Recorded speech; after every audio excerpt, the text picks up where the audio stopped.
Chapter 980. Lu Yin and Starsabil looked at each other and they both thought of Yaya.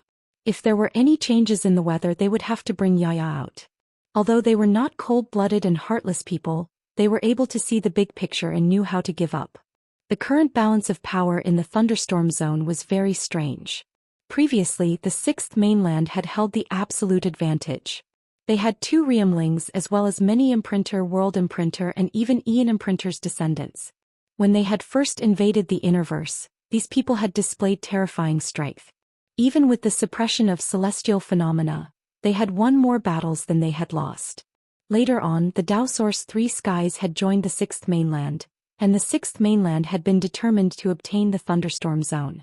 However, 10 of the Fifth Mainland's top powers had arrived, and a few more powerhouses that had not shown themselves before had joined. For example, Sirius Sec's second disciple Mu Xing had surpassed Hua Xiao in strength, but was still a marquis. Another example was the man who had transformed into a black blade. What truly changed the balance of power was the addition of Lu Yin and Starsabil. Lu Yin had cooperated with Hua Xiao and Starsabil to defeat the Realmling Nan Yanfei. He had also caused GE of the Daoist 3 skies to feel apprehensive. It could be said that even without Lu Yin, the Sixth Mainland would still have been the victor of this battle. Even though the Sixth Mainland hadn't invested too much power into the thunderstorm region, they were still able to suppress it, even with the addition of the 10 arbiters. Zi thought about it for a long time. She thought about the strength of the thunderstorm zone, and then she thought about the current situation of the Fifth Mainland. Ever since she had joined this battlefield, she had felt that something was amiss. She had originally thought that the Sixth Mainland would have far more top-notch experts than the Fifth Mainland, but the Fifth Mainland did not seem weak at all. This was especially true for those from the Neoverse. There were many powerhouses who were comparable to the descendants of imprinter families. The Fifth Mainland's Neoverse was the true representative of the strongest inheritance. If even the 10 arbiters had appeared in the Innerverse, then the Neoverse definitely had existences that could rival them. If that was the case, then the Sixth Mainland's Daoist 3 skies and the 9 realms Realmlings might not even surpass the Fifth Mainland's elite experts. Something was wrong. Something was very wrong. The skies of the Fifth Mainland had clearly been covered, and it was precisely because the Sea King had restored the skies of the Fifth Mainland that this war had started. Logically speaking, this war should have been a devastating one, but first a progenitor had changed the weather, and then they had fallen into the whirlpool that was Cosmic Ocean. Then the great beings of the Neoverse had joined in one after another. She could not help but feel that the Fifth Mainland had not been defeated so badly. Up in the sky, Zi hovered in place, her eyes flickering. She lowered her head, and it was as if she could see the entire battlefield of the Fifth Continent. A battle between the younger generation could often reflect many things. If the younger generation of the Fifth Mainland was not any weaker than the younger generation of the Sixth Mainland, then the older generation would not be any weaker. If his guess was correct, then why didn't they break through the Sixth Mainland's defenses? With the sky covered, it was impossible for the Fifth Mainland to give birth to a progenitor realm expert. Why didn't they resist? The progenitor realm was the end of the cultivation civilization. Without the birth of a progenitor realm expert, everything would be meaningless. It was not that the Fifth Mainland did not know this. Could it be that she had guessed wrong? Had the Fifth Mainland reached its limit?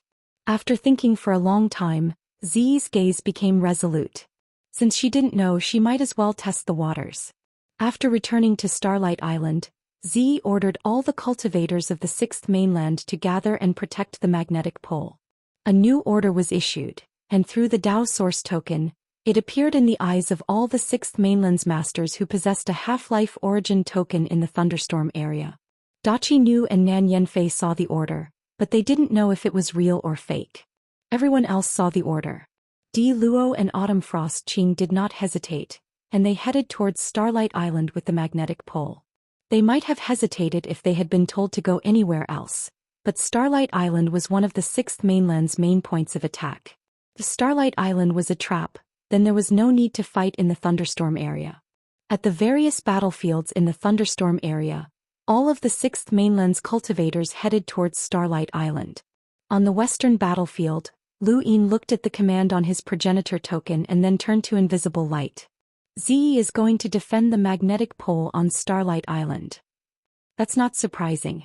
The only thing they can do is ensure that they remain undefeated in the thunderstorm area. It's impossible for them to win, Invisible Light replied. Gather everyone and form a group to attack Starlight Island, White Knight said coldly. She then thought for a moment. Leave Ziyi to me. The others all looked at her. Lu Yin could not help but speak up. I think it's better to leave it to Invisible Light. White Knight glared at him. Shut up. Invisible Light replied, leave Ziyi to me. You should deal with Xiangrong. After all, he's a realmling and aside from you no one else can fight him alone. His bloodline can cause a lot of damage. White Knight was unwilling to give up. You can deal with Xiangrong as well. I want to experience the power of the Dao Source 3 skies. Save it. Don't lose the advantage that we've worked so hard to accumulate, Lu Yin said. White Knight was furious. I told you to shut up. This is an order. Lu Yin found it funny, but he did not continue arguing with her. This woman was stubborn. Invisible Light was helpless. Z counters you. Her scarlet flame eyes just so happened to burn your innate gift. Counters. Have you guys really seen my heaven palace in its perfect state? White Knight retorted. Invisible Light was stunned and Starsibyl's eyes flashed. Lu Yin was flabbergasted. Fine. Since you insist, I'll leave Ziyi to you, Invisible Light said. White Knight's gaze turned cold. She had finally defeated Xiangrong, but Ziyi had suddenly ambushed her and seriously injured her. If not for Invisible Light and the others arriving in time, she might not have been able to escape unscathed. She would not forget this grudge. He was one of the 10 arbiters in White Knight. So what if the Dao Source 3 skies were here? If Invisible Light could deal with them, then so could she. Leave Xiangrong to me. As for Nan Yanfei, brother Lu, I'll leave him to you and Starsibyl.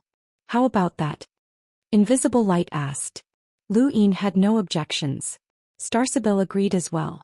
The two of us can deal with Nan Yanfei, but if we want to restrain him, we'll need Hua Xiao as well. White Knight replied, aside from Hua Xiao, our thunderstorm zone has other experts, and we don't have any fewer than the 6th mainland. Rest for a few days.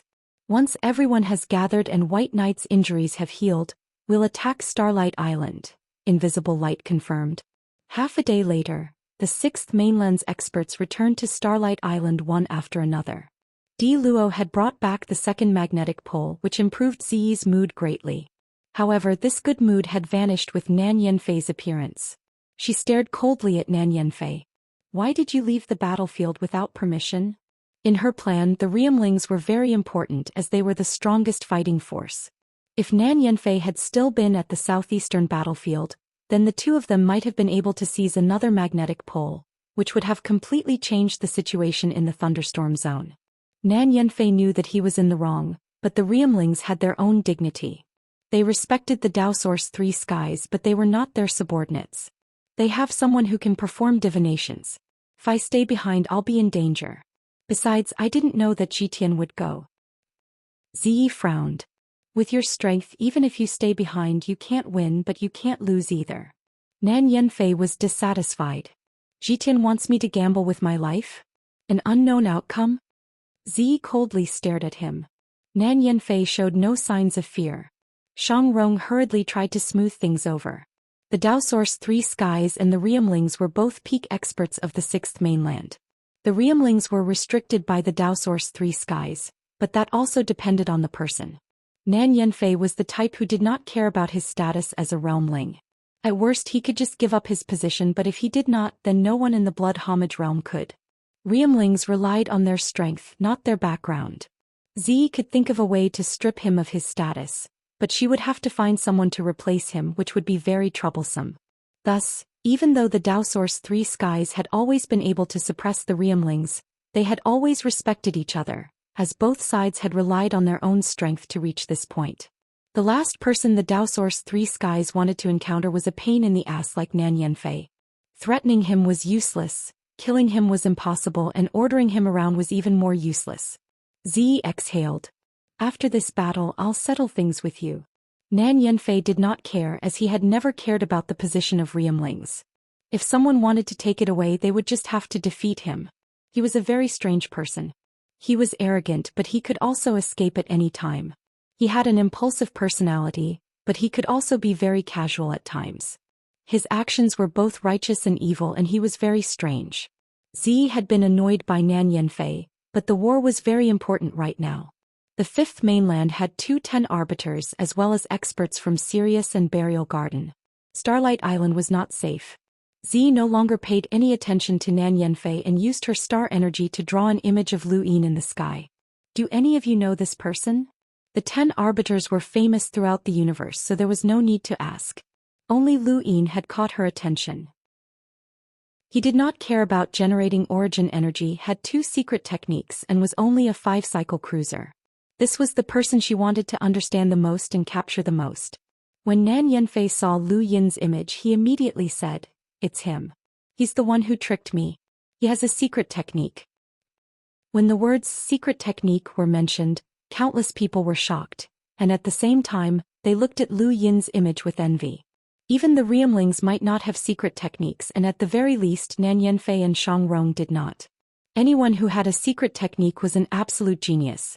Secret techniques could turn something rotten into something magical, and once one grasped a secret technique, challenging those of a higher realm would be child's play. In the crowd, Autumn Frost Qing's eyes widened. "It's him."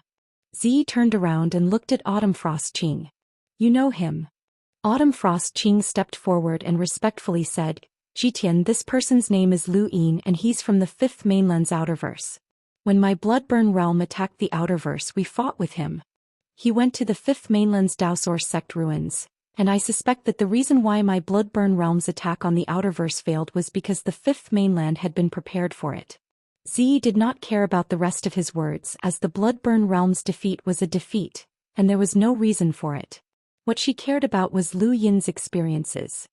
"You said that he went to the Fifth Mainland's Daoist sect ruins?" Autumn Frost Qing replied, "Yes, I've seen him more than once." Shang Rong suddenly exclaimed, "I remember now. This person was there when the Fifth Mainland's Daoist sect was fighting over the inheritance in the mountains and seas. He was the one who destroyed the inheritance." Zi muttered to herself. Only the 10 arbiters could enter the Fifth Mainland's Daoist sect ruins, but this person had actually been able to do so, which meant that he was definitely not one of the 10 arbiters. Then, did that mean that the 10 arbiters were not the only ones who could enter the Fifth Mainland's Daoist sect ruins? When the Fifth Mainland's Daoist sect ruins were mentioned, Zi could not help but think of a certain person, Wu Taibai. That guy liked to disguise himself and wander around, and the Fifth Mainland's Daoist sect ruins were one of the places he frequented. Chapter 981. His name is Lu Yin? Zi asked. Autumn Frost Qing nodded. Yes. Pass down my orders. Everyone from the Sixth Mainland is to capture Lu Yin in my name, and they can only capture him alive. I will personally recommend anyone who is captured to the Blood Ancestor and give them a chance to acknowledge him as their master, Zi announced loudly. Everyone was excited, as acknowledging the Blood Ancestor as their master was the dream of countless cultivators from the Sixth Mainland. Even Shang Rong and Nan Yanfei were excited. Who would not want to acknowledge the Blood Ancestor as their master? Even if it was just a 1 in a billionth chance, everyone would fight for it with their lives. The Blood Ancestor was one of the 3 people with the highest status in the Sixth Mainland. Even just one encounter with him was enough to make one famous throughout the Sixth Mainland. Everyone's blood rushed to their heads as they stared fixedly at Lu Yin's image. This person was their shortcut to the future. Zi's gaze was deep. In her heart, Lu Yin's value far surpassed the 10 arbiters and even the outcome of the battle in the thunderstorm zone. She did not care too much about the 2 secret techniques that he had, as some of them were only passed down to a single person. Besides, she also had her own secret techniques. What she cared about the most was this person's physique. Why did he not care about generating Genesis energy? Generating Genesis energy was a mystical technique of the Sixth Mainland's Daoist sect, and there were very few people who cultivated it. However, anyone who successfully cultivated it could consider themselves invincible. Lu Yin's complete disregard for generating Genesis energy gave Zi a glimmer of hope. Unfortunately, the 10 arbiters had not appeared, or else she would definitely have been able to capture this person. However, whether or not she could capture him now depended on luck. Any news that involved a progenitor would definitely spread as quickly as possible. Soon, All of the Sixth Mainland's cultivators in the thunderstorm zone received the news.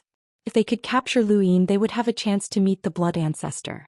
The rumors became more and more exaggerated, and by the time the news left the thunderstorm zone, it had already become about capturing Lu Yin to become the next Daoist Three Skies and acknowledge the blood ancestor as their master. In just a few days, the news had completely shaken the cosmic sea, and all of the Fifth Mainland's cultivators knew about it. Lu Yin's name had spread in the shortest amount of time. There was a strange place in the cosmic sea that had a red color as far as the eye could see. The seawater here was hot and magma flowed beneath the surface. Countless streaks of sword chi surged and wantonly swept through the area. They were all experts from the sword sect. On the other side, the cultivators of the Sixth Mainland were not weak either. Lu Xiaoqiu gripped his sword's hilt tightly as fresh blood dripped down his wrist. His opponent was a disciple from an imprinter family from the Black Blood realm.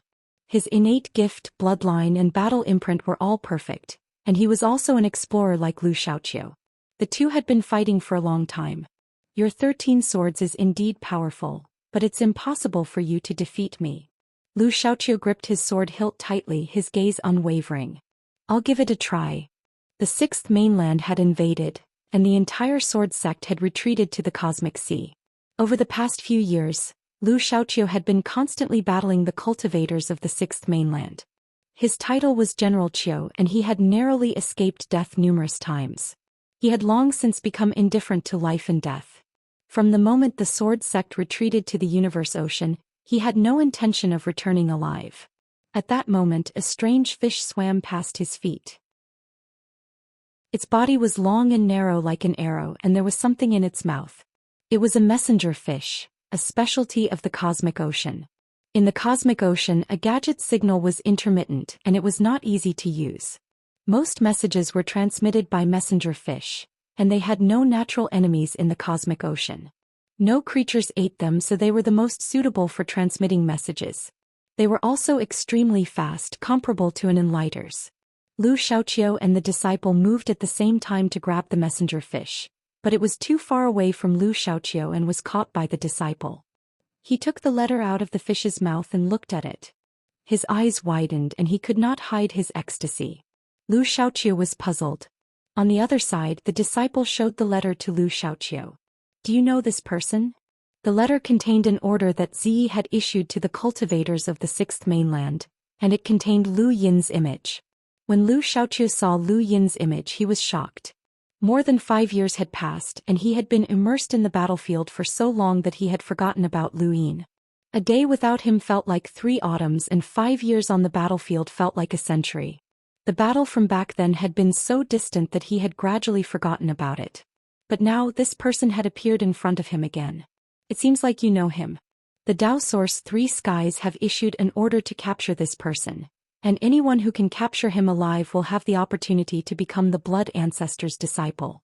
If you can help me capture this person, I'll guarantee that you will join the Sixth Mainland, and I'll make sure that you have a meteoric rise in the future, the disciple announced.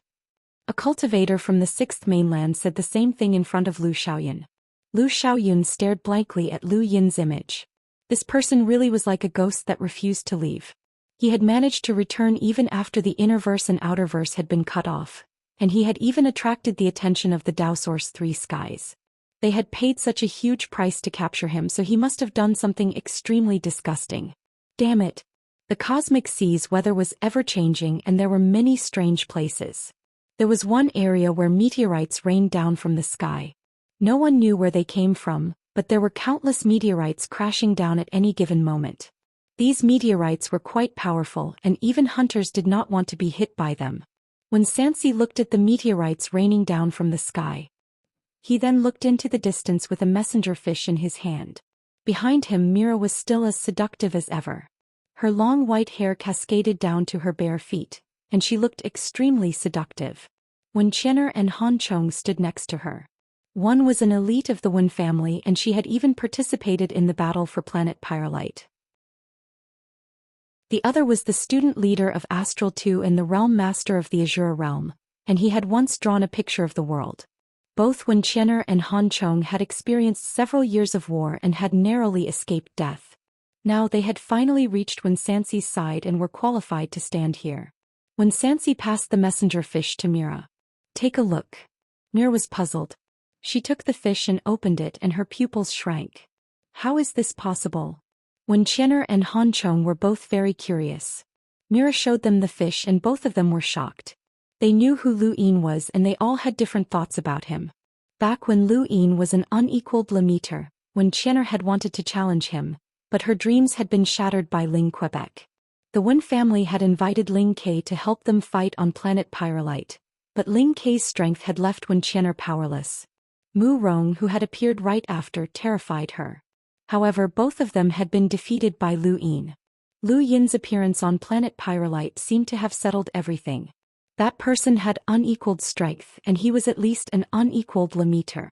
However, over the past few years she had been tempered by the battlefield and she had long since forgotten about this person.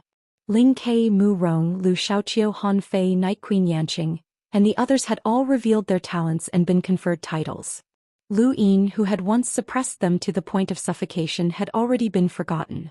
This person was still enjoying life in the Outerverse and they should have long since left him behind. But now they had actually seen him again and his appearance was accompanied by the name of the Daoist Three Skies. Whether it was in the 6th or 5th mainland, the Daoist Three Skies were the pinnacle of power. They had heard too many rumors that the Daoist Three Skies were about to appear, but they had all been false alarms. Now, the Daoist Three Skies had truly appeared in the cosmic sea, and this person was actually able to attract the attention of the Daoist Three Skies. Needless to say, she knew what this meant. This person had not been left behind by them, and he had even grown to the point where even the Daoist Three Skies had issued an order to capture him. Han Fei's emotions were complicated, but he did not think too much about it. He had known from the start that this person would not have remained dormant. A person who had dared to challenge the Day-Night clan after just a few years of cultivation was not surprising at all. Myra's emotions were the most complicated as she was the one who had brought Lu Yin out of Earth. If not for her, this person might have already been killed by someone from the Great Yu Empire who wanted to curry favor with some of the nobles. It could be said that she had single-handedly brought up a freak who had shocked the universe. She had once had high hopes for Lu Yin, but that was only because he had joined the Astral Combat Academy or because he had revealed his talents. That was all. She had felt that even that little bit of hope was impossible as it was far too difficult. However, as Lu Yin walked step by step towards the peak, she had experienced what it meant to be unstoppable. Her experiences on the battlefield over the past few years had also caused her to forget about this person. How could someone who was content to enjoy life in the Outerverse catch up to people like her who had been tempered by life and death situations on the battlefield? But now she was at a loss. This person was still unstoppable. When Xianxia looked up with a smile on his face. The two people in the thunderstorm region must have seen this person. Interesting, as even when Xianxia himself had almost forgotten about this person. He believed that after so many years of life and death battles, the people who had once competed with this person would have forgotten about him as well. This person was truly destined to appear. Perhaps he would also participate in that competition. The sea roared as hundreds and thousands of cultivators knelt on one knee, facing a man who stood tall in the sky. The man's long black and white hair fluttered in the wind, with a hint of gray in the middle. He had a valiant appearance and was filled with dignity. Just by standing there, the void was unable to bear his presence, and he gave off a feeling that he could not be defied. This man was Night King Zhenwu, one of the 10 arbiters. Bro, this Lu Yin actually appeared. How did he come to the Innerverse? And why did he attract the attention of the Daoist Three Skies? Night Queen Yanqing asked as she stood behind Night King Zhenwu. She could not figure out how this person had appeared. Night King Zhenwu clasped his hands behind his back. If he appears, then so be it. It's even better that he's here. Then we'll settle everything that happened back then. At a certain seabed in the cosmic sea, Grandine Mavis and Lulu Mavis were hiding. Why are these people trying to capture us? Lulu asked with a headache. Grandine Mavis rolled her eyes. You're asking me, but who am I supposed to ask? You must have done something that angered the heavens. Lulu was furious. You're the one who angered the heavens. I'm a beautiful young lady who's loved by everyone. Grandine Mavis immediately mocked her. Above their heads, cultivators from the 6th mainland would occasionally fly past. At this moment, a messenger fish flew past them. Grandine Mavis was extremely fast and she reached out to grab it, but the fish was even faster. Lulu's eyes suddenly changed and the messenger fish that had been swimming off into the distance suddenly turned back. Lulu had a smug look on her face as she took out the letter in the fish's mouth and looked at it. She was stunned. There's someone even more ruthless. Grandine Mavis looked at the letter and was shocked. Lu Yin? Wasn't he in the outer verse? Why is he back? He even made the Daoist 3 skies pay such a huge price to capture him alive. Lu, he's even more troublesome than you are. You're the troublemaker. Your whole family is troublemaker. My whole family is your whole family. We Mavis are all from the same source. Don't spout nonsense. Be careful not to be overheard. Shoo. Chapter 982. Back in the Cosmic Sea, there was a place called the Whitefall region that was completely white. Regardless of whether it was the sky, the sea, or the bottom of the sea, the rocks were all white. Strangely, one could not touch the sea here as one would be melted. There were battles everywhere in the Whitefall region. In the southernmost region there was a tall platform. This was the General Appointment Platform, which was the largest battlefield in the Cosmic Sea. The best young experts from the 5th and 6th mainlands were all gathered here, and from time to time, someone would fall into the sea and be melted into nothingness. On the surface of the sea, blue mystic ice was frozen, and a woman wearing a veil stood atop it. She wielded a long sword, and with a casual wave of her hand, a sword light flashed. Several 6th mainland cultivators in front of her were sliced in half and fell into the sea. The woman held a messenger fish in her left hand. I'm back. Are the inner verse and outer verse connected? After this battle it's time to go home. Earth. Not too far away from the woman, a group of sylvan dragons roared. Each dragon had a cultivator from the 5th mainland standing on its head. There was a beautiful woman who used serious palms that far exceeded 999 stars. There was also a 3-meter-tall burly man who was the 10 arbiters. There was also a solemn man whose attacks could pierce through the void and attack in a straight line. There was also a phoenix who used flames to burn the sea. It was the 10 undying birds. Each of these people was extremely powerful. As for their opponents, they were also extremely powerful. This was the largest battlefield, and those who could participate in the battle in the sky were at least king-ranked powerhouses.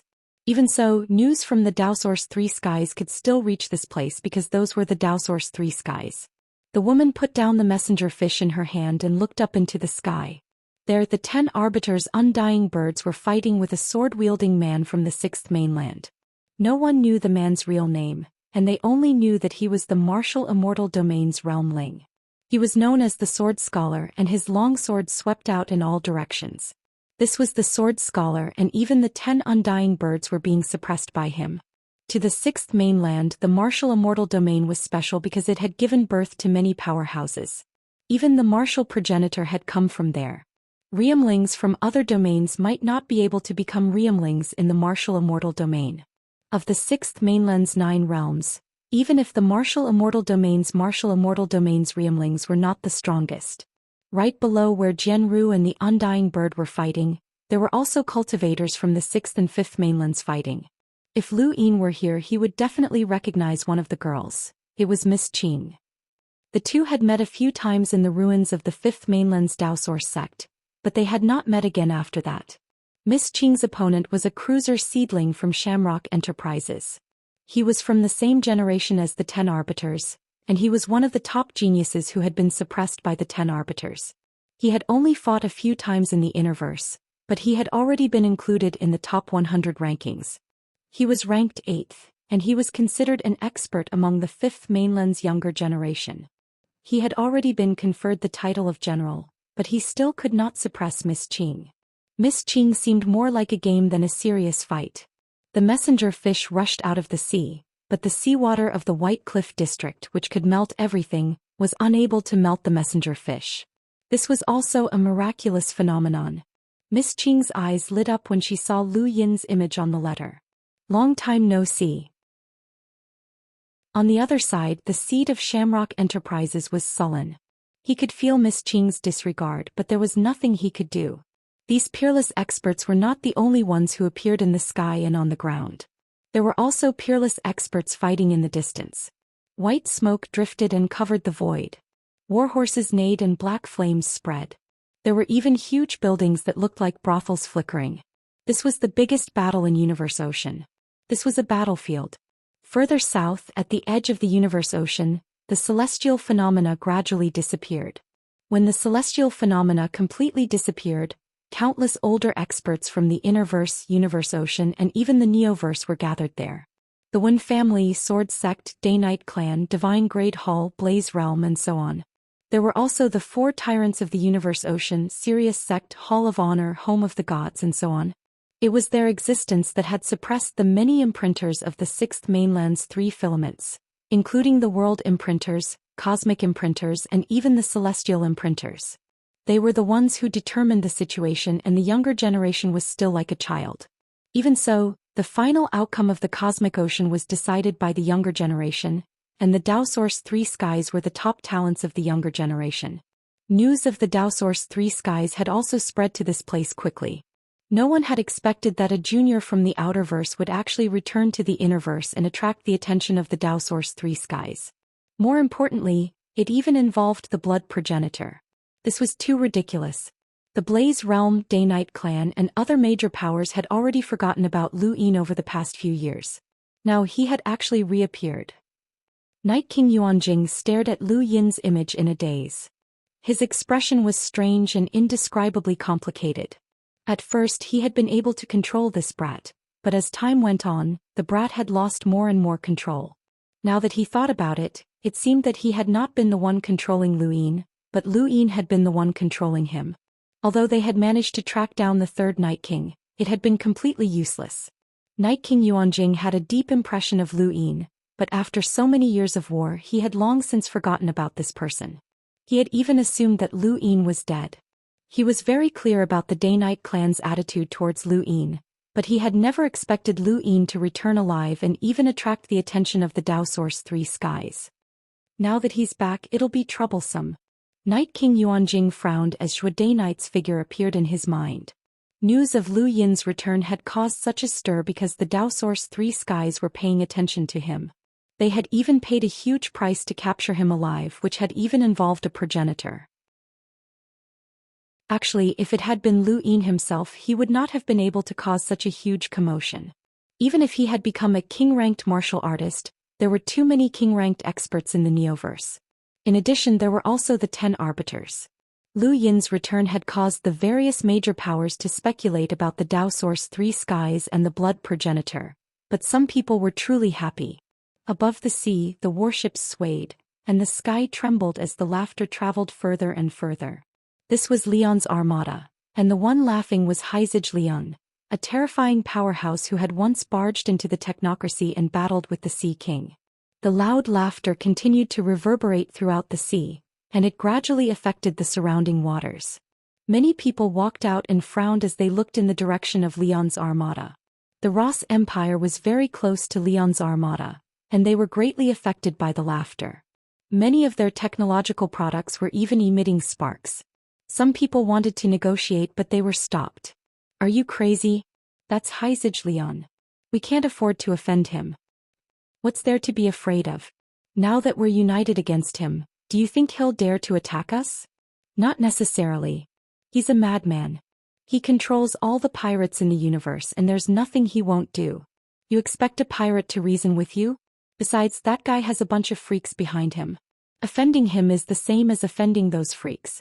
Even the behemoths in the Neoverse don't want to face them. A madman. As expected of one of my people. You've got guts and you're already doing big things as soon as you come out. Heizij Leon gripped his overlord blade and pressed it against the warship, causing invisible ripples to spread out and cover an increasingly large area. The ripples spread to the Ross Empire as well as the Blaze Realm, which was even further away. The flames burning outside the Blaze Realm were extinguished, which caused a wave of curses. Heizij Leon did not care, as he had long since been annoyed by these people. If not for the fact that he had to use these people as the vanguard in the war against the 6th Mainland, these people would not have been able to leave the Cosmic Sea alive. They had actually dared to plot against Little Seven. The members of Leon's Great Legion smiled bitterly, but when they looked at Lu Yin's image that Heizij Leon had posted on the warship, they all felt comforted. The kid from back then had grown up. When the innerverse and outerverse had first been separated, they had been worried that this kid would be killed by the huge organizations that had been left behind in the outerverse. Leon's Great Legion had 7 legions under it, and Big Sis's Great Legion was second only to the 7 legions. It was considered the 8th legion. When she looked at Lu Yin's image in the letter, the depression that had been plaguing her for many years suddenly disappeared. It's good that he's alive. Behind her, Reuben, the Dirty Brothers, Guimabro, and the others all relaxed. To them it did not matter what Lu Yin did as long as he was alive. Big Sis, Little Seven has attracted the attention of the entire 6th mainland. The Dao Source 3 skies are giving him too good of a reward and he's in danger, Reuben said. Big Sis's eyes narrowed and a cold glint flashed through them. I know. Regardless of the commotion in the outside world, the thunderstorm zone remained quiet for only a few days. Soon, Obscured Light, White Knight, Lu Yin, Starsabil, Muzing, Tai Yuanjun, and the others gathered and decided to attack Starlight Island together. With Obscured Light leading the way, a group of top experts from the younger generation followed. They led millions of cultivators from the 5th mainland through the thunderstorm zone and towards Starlight Island. Among them, Lu Yin saw Avery, the strongest member of the Dire Barbarian clan's younger generation. He was known as the Second Battle King and was one of the 10 Battle King's subordinate counselors. Lu Yin had encountered this person during the ported battles and had been crushed. Lu Yin also saw Tai Yuanjun, who was ranked second on the top 100 rankings and 2 places ahead of Avery. This person was infatuated with Starsabil and had almost hugged her the moment he saw her. There was also Mu Xing, the second disciple of the Sirius sect, as well as the strange man from Burial Garden. Lu Yin had not known about Burial Garden before, but now he did. They were one of the 3 Dark Hands and also one of the most mysterious organizations. The 3 Dark Hands were the Neo-Human Alliance, the 7 Courts, and Burial Garden. Among them, the Neo-Human Alliance was the universe's public enemy. Lu Yin had once thought that the 7 Courts and Burial Garden were also humanity's public enemies, but as he learned more about them he realized that this was not the case. The Neo-Human Alliance was completely against humanity, and they did not care about factions at all. If the 6th mainland invaded, they would cause trouble behind the scenes and ally themselves with the 6th mainland. They were a power that had to be killed. The 7 Courts were known as one of the 3 Dark Hands because they had competed against the Hall of Honor and the other powers for Progenitor Chen's tomb that Ku Wei had mentioned, and they had even won. This could be considered a deliberate attempt to tarnish their reputation. Although they had been tarnished, they were not considered public enemies and could only be considered enemies. The Hall of Honor represented humanity and was the true strongest power, which was why the 7 Courts were considered dark. In the end, the Hall of Honor had lost in the battle for Progenitor Chen's tomb, and they had lost face. As for Burial Garden, it was the most mysterious of the 3 Dark Hands. Who knew what was in that place, and no one knew anything about it. However, the name of the place made Lu Yin's hair stand on end. Xianxia had once said that he had met the gaze of the dead and had written the word, burial. Now Lu Yin knew that the word represented Burial Garden. Xianxia had once said that Burial Garden would send someone to find him.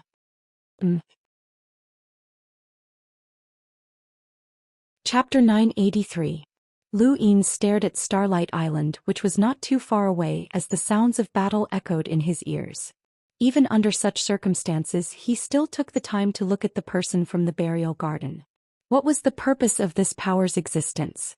The attack on Starlight Island went exceptionally smoothly, and the 6th mainland had only managed to defend against a few 100,000 cultivators. Although it seemed like a lot, most of them had already perished. Even a fool would know that something was amiss. What was even stranger was that the magnetic pole was actually on Starlight Island. If the magnetic pole was not there, then White Knight and the others would have relaxed, as that meant that the 6th mainland had not given up on the thunderstorm zone. However, the magnetic pole was on Starlight Island, which meant that the 6th mainland had given up on the thunderstorm zone. The importance of the thunderstorm zone was self-evident, and the 6th mainland had definitely given up on it for something more important. Starsabil had been constantly divining the moment she stepped onto Starlight Island, and it was only when Obscured Light and the others had obtained the remaining 2 magnetic poles that she paled. We've been tricked. Z gave up on the thunderstorm zone and went in that direction. Starsabil then pointed southeast. Many people exchanged glances as they looked southeast, and they saw the shock in each other's eyes. The Whitefall region, White Knight blurted out. Starsibyl's expression turned ugly. Perhaps Ziyi's appearance in the thunderstorm zone was just to attract attention. Her true goal was the Whitefall region, and there must be more than one person from the Daoist Three Skies here. The Whitefall region is in danger. The sixth mainland doesn't need to conquer the entire cosmic sea. They just need to open up a path to a place without the suppression of astronomical phenomena. At that time their older powerhouses can act, Obscured Light said. White Knight continued, after paying such a huge price if they fail, then not only will the Whitefall region have no place for the sixth mainland in the entire cosmic sea.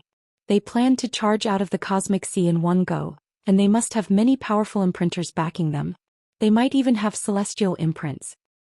And it's not just one person, Starsibyl said. Everyone's hearts sank as they listened to their conversation. Lu Yin frowned as he did not know if this had been Ziyi's plan from the very beginning or if she had only made such a decision after the 3 magnetic poles had been stolen from the thunderstorm zone. Regardless of the reason, she should have left the thunderstorm zone a long time ago. The Daoist Three Skies were enough to change the situation of the battlefield, and not every 10 arbiters would be able to stop the Daoist Three Skies. What was even more frightening was that it was possible that more than one of the Daoist Three Skies would appear. It was even possible that all 3 of them would appear without any light. White Knight had been held back in the thunderstorm region, and the rest of the 10 arbiters had definitely been held back in other regions. The Whitefall region was in danger. At this moment a short man came to Lu Yin's side and whispered, "7th bro Xianxia." Lu Yin looked at the man in confusion. "You are?" The man smiled. "I'm from Leon's Armada." Lu Yin's eyes lit up. "Really?" Through Uncle Reuben, Lu Yin had learned that he belonged to Leon's Armada. He was grateful to them, curious and apprehensive as he did not know what kind of people they were. After all, they were all pirates. Regardless, they were his family as Big Sis and the others were all from Leon's Armada. Apparently, Lu Yin had been rescued by Heizage Leon, and he had not appeared in the Innerverse. He had first appeared in the Cosmic Sea before awakening in the Innerverse. Heizage Leon was his savior. 7th bro, take a look. Xianxia is a specialty of the Cosmic Sea, and it's used to transmit news throughout the Cosmic Sea, the man said. Lu Yin nodded and took out the letter. He glanced at it and his expression changed. The Whitefall region is in trouble. Everyone looked over. White Knight saw the fish in Lu Yin's hand and immediately took it. The Whitefall region has been defeated and they've retreated to the edge. They're using this fish to request reinforcements from the 4 seas. One of the Daoist Three Skies' secret ancestor's successor Bukong, and the Blood ancestor's successor, Ziyi, have both appeared in the Whitefall region. Before anyone could recover from their shock, White Knight continued, the 10 warlords have been defeated. Glory's Shujing has also been defeated. The general appointment platform has been stolen by Bukong. In the name of the Daoist Three Skies, he has challenged all of the 5th mainland's experts of the same generation.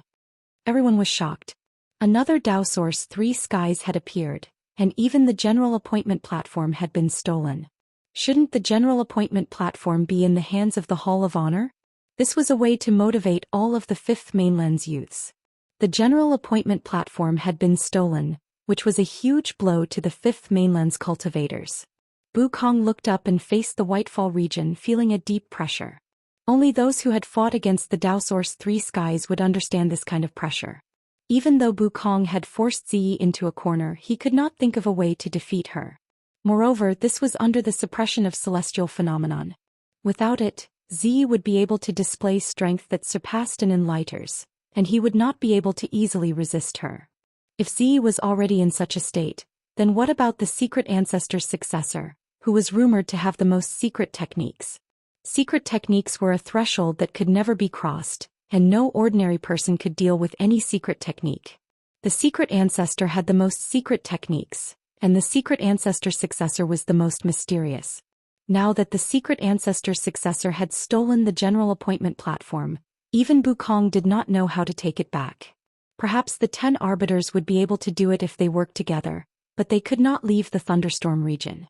To the 6th mainland this was an invasion and there were many ways to do so. But to the fifth mainland there was only one way, and that was to defend to the death and not give up any territory. Otherwise, they might become the root of the fifth mainland's defeat. Everyone fell silent.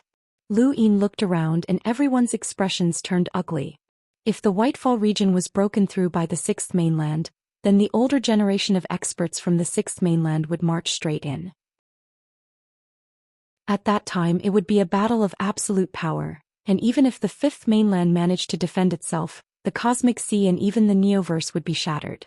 No one could imagine how terrifying the celestial imprint was, and no one dared to take the risk.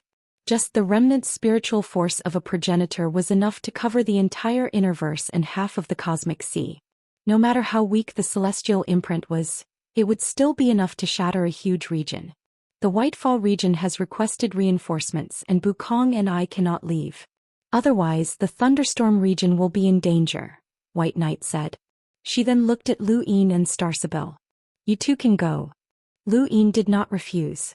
Starsabil replied, I hope that you two can stay behind and restrain the other two Realmlings. White Knight frowned, as this was only a hope. They had no other choice. Once they left the Thunderstorm region, Shang Rong and Nan Yanfei would appear, and the 5 magnetic poles would be snatched away.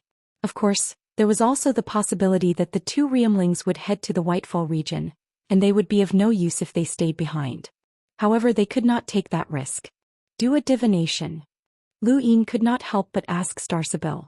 Starsabil indifferently replied, divination is not omnipotent. It's just finding the one that's closest to the truth. They must stay behind, or else there's a 90% chance that those two Realmlings will cause trouble in the Thunderstorm region. Lu Yin's eyes flashed. Why don't you try the Xiantian mirror? Starsabil's eyes widened and she stared at Lu Yin. Where did you hear that? Your grandpa Jiu. Bukong, White Knight, Hua Shao, and the rest all looked at Lu Yin with strange expressions. Why was he suddenly cursing? Starsabil's expression turned ugly. I told you not to mention him again. But he knows the Xiantian mirror. Why don't you? Lu Yin asked. Starsabil was dissatisfied. There's no Xiantian mirror. He made it up himself. Is that so? Lu Yin did not know who to believe. Xianjiu had divined his family's fortune, and he had almost vomited blood. If it had been fake, then his professionalism would have been admirable. However, Xianjiu had not asked for money or anything else, so he did not seem like a swindler. Tai Yuanjun walked over and stood beside Starsabil, glaring at Lu Yin. Don't mention that swindler Xianjiu again. That old swindler takes advantage of everyone. When Xianjiu was mentioned, Starsabil became unwell. White Knight glared at Lu Yin. You can leave now. Lu Yin did not want to waste any more time, as Ziyi had clearly tricked them. If they allowed the Whitestone district to be conquered by the sixth mainland, then they would become a joke. It was not just Lu Yin and Starsabil. Tai Yuanjun wanted to go as well. He wanted to follow them no matter what, and he looked at Lu Yin as if he were a thief. Another person wanted to go as well, and it was the short man from Leon's armada. He wanted to lead the way. Lu Yin was all too familiar with Tai Yuanjun's gaze.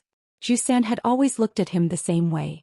Lu Yin was considering whether or not to tell Tai Yuanjun about Zhou Xian and remind him that the harder he pursued, the faster he would lose her. There were many experts in the Thunderstorm district, but there were only a few who could truly be considered experts. At the very least, they were all sealed generals. Everyone else stayed behind, and Lu Yin's group of 3 headed towards the Whitestone district. Ling Ke was nowhere to be seen. The moment Ziyi had arrived, he had slipped away at lightning speed. The cosmic sea was vast, and although the Thunderstorm district was not far from the Whitestone district, it was difficult to reach in a short time. The 4 tyrants had traversed the cosmic sea for many years before finding a safe route.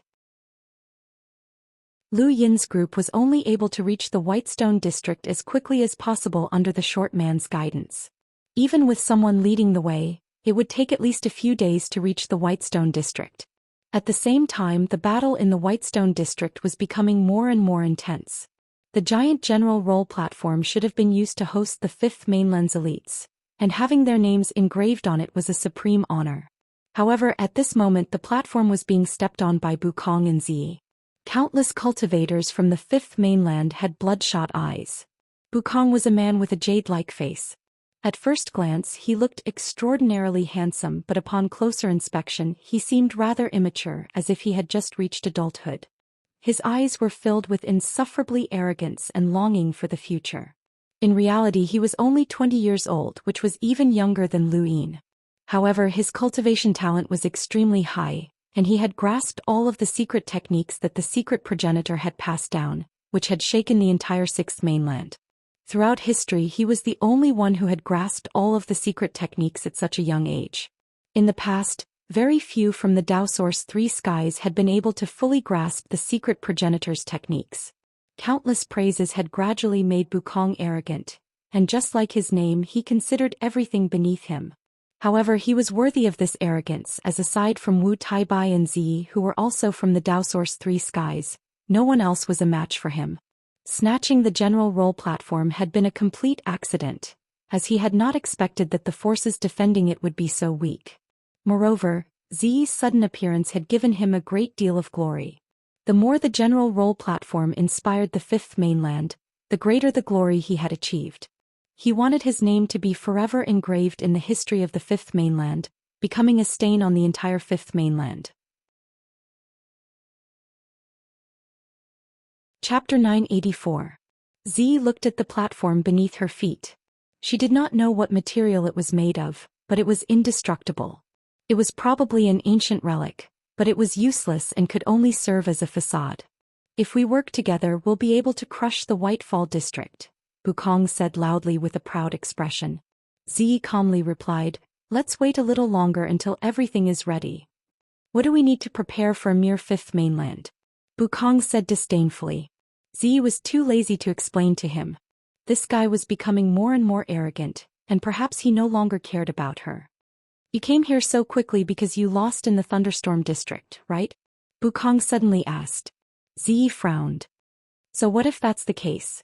The 10 arbiters aren't easy to deal with, and there are still experts on this battlefield who aren't any weaker than them. Don't be careless. Bukong sneered. 10 arbiters? That's all there is to it. Bastard, put down the general appointment platform, someone shouted. Below the platform, a dozen or so cultivators joined forces and charged towards Bukong. They used a combination battle technique to force back a few of the Sixth Mainland's cultivators. They then charged up the general appointment platform and pressed down on Bukong. Bukong narrowed his eyes and took a step forward. You're overestimating yourself. As he spoke, his body disappeared. Then he swept past the dozen or so cultivators.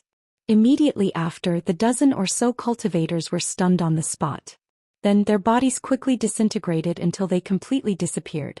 Zi's expression changed slightly. Every time she saw Bukong fight, she could not help but feel shocked.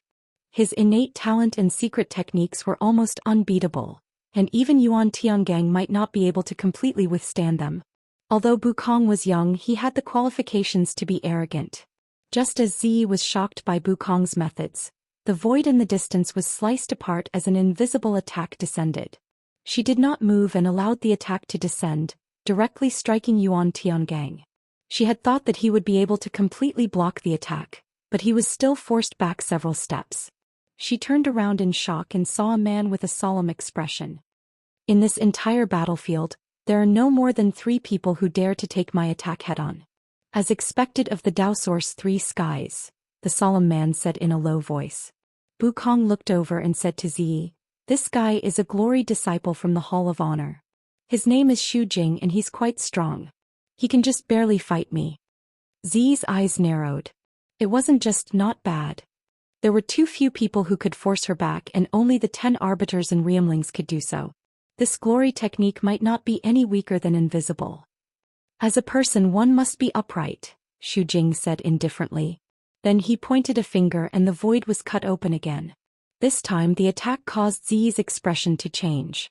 She also raised her hand, and her origin chi transformed into a long sword and slashed out.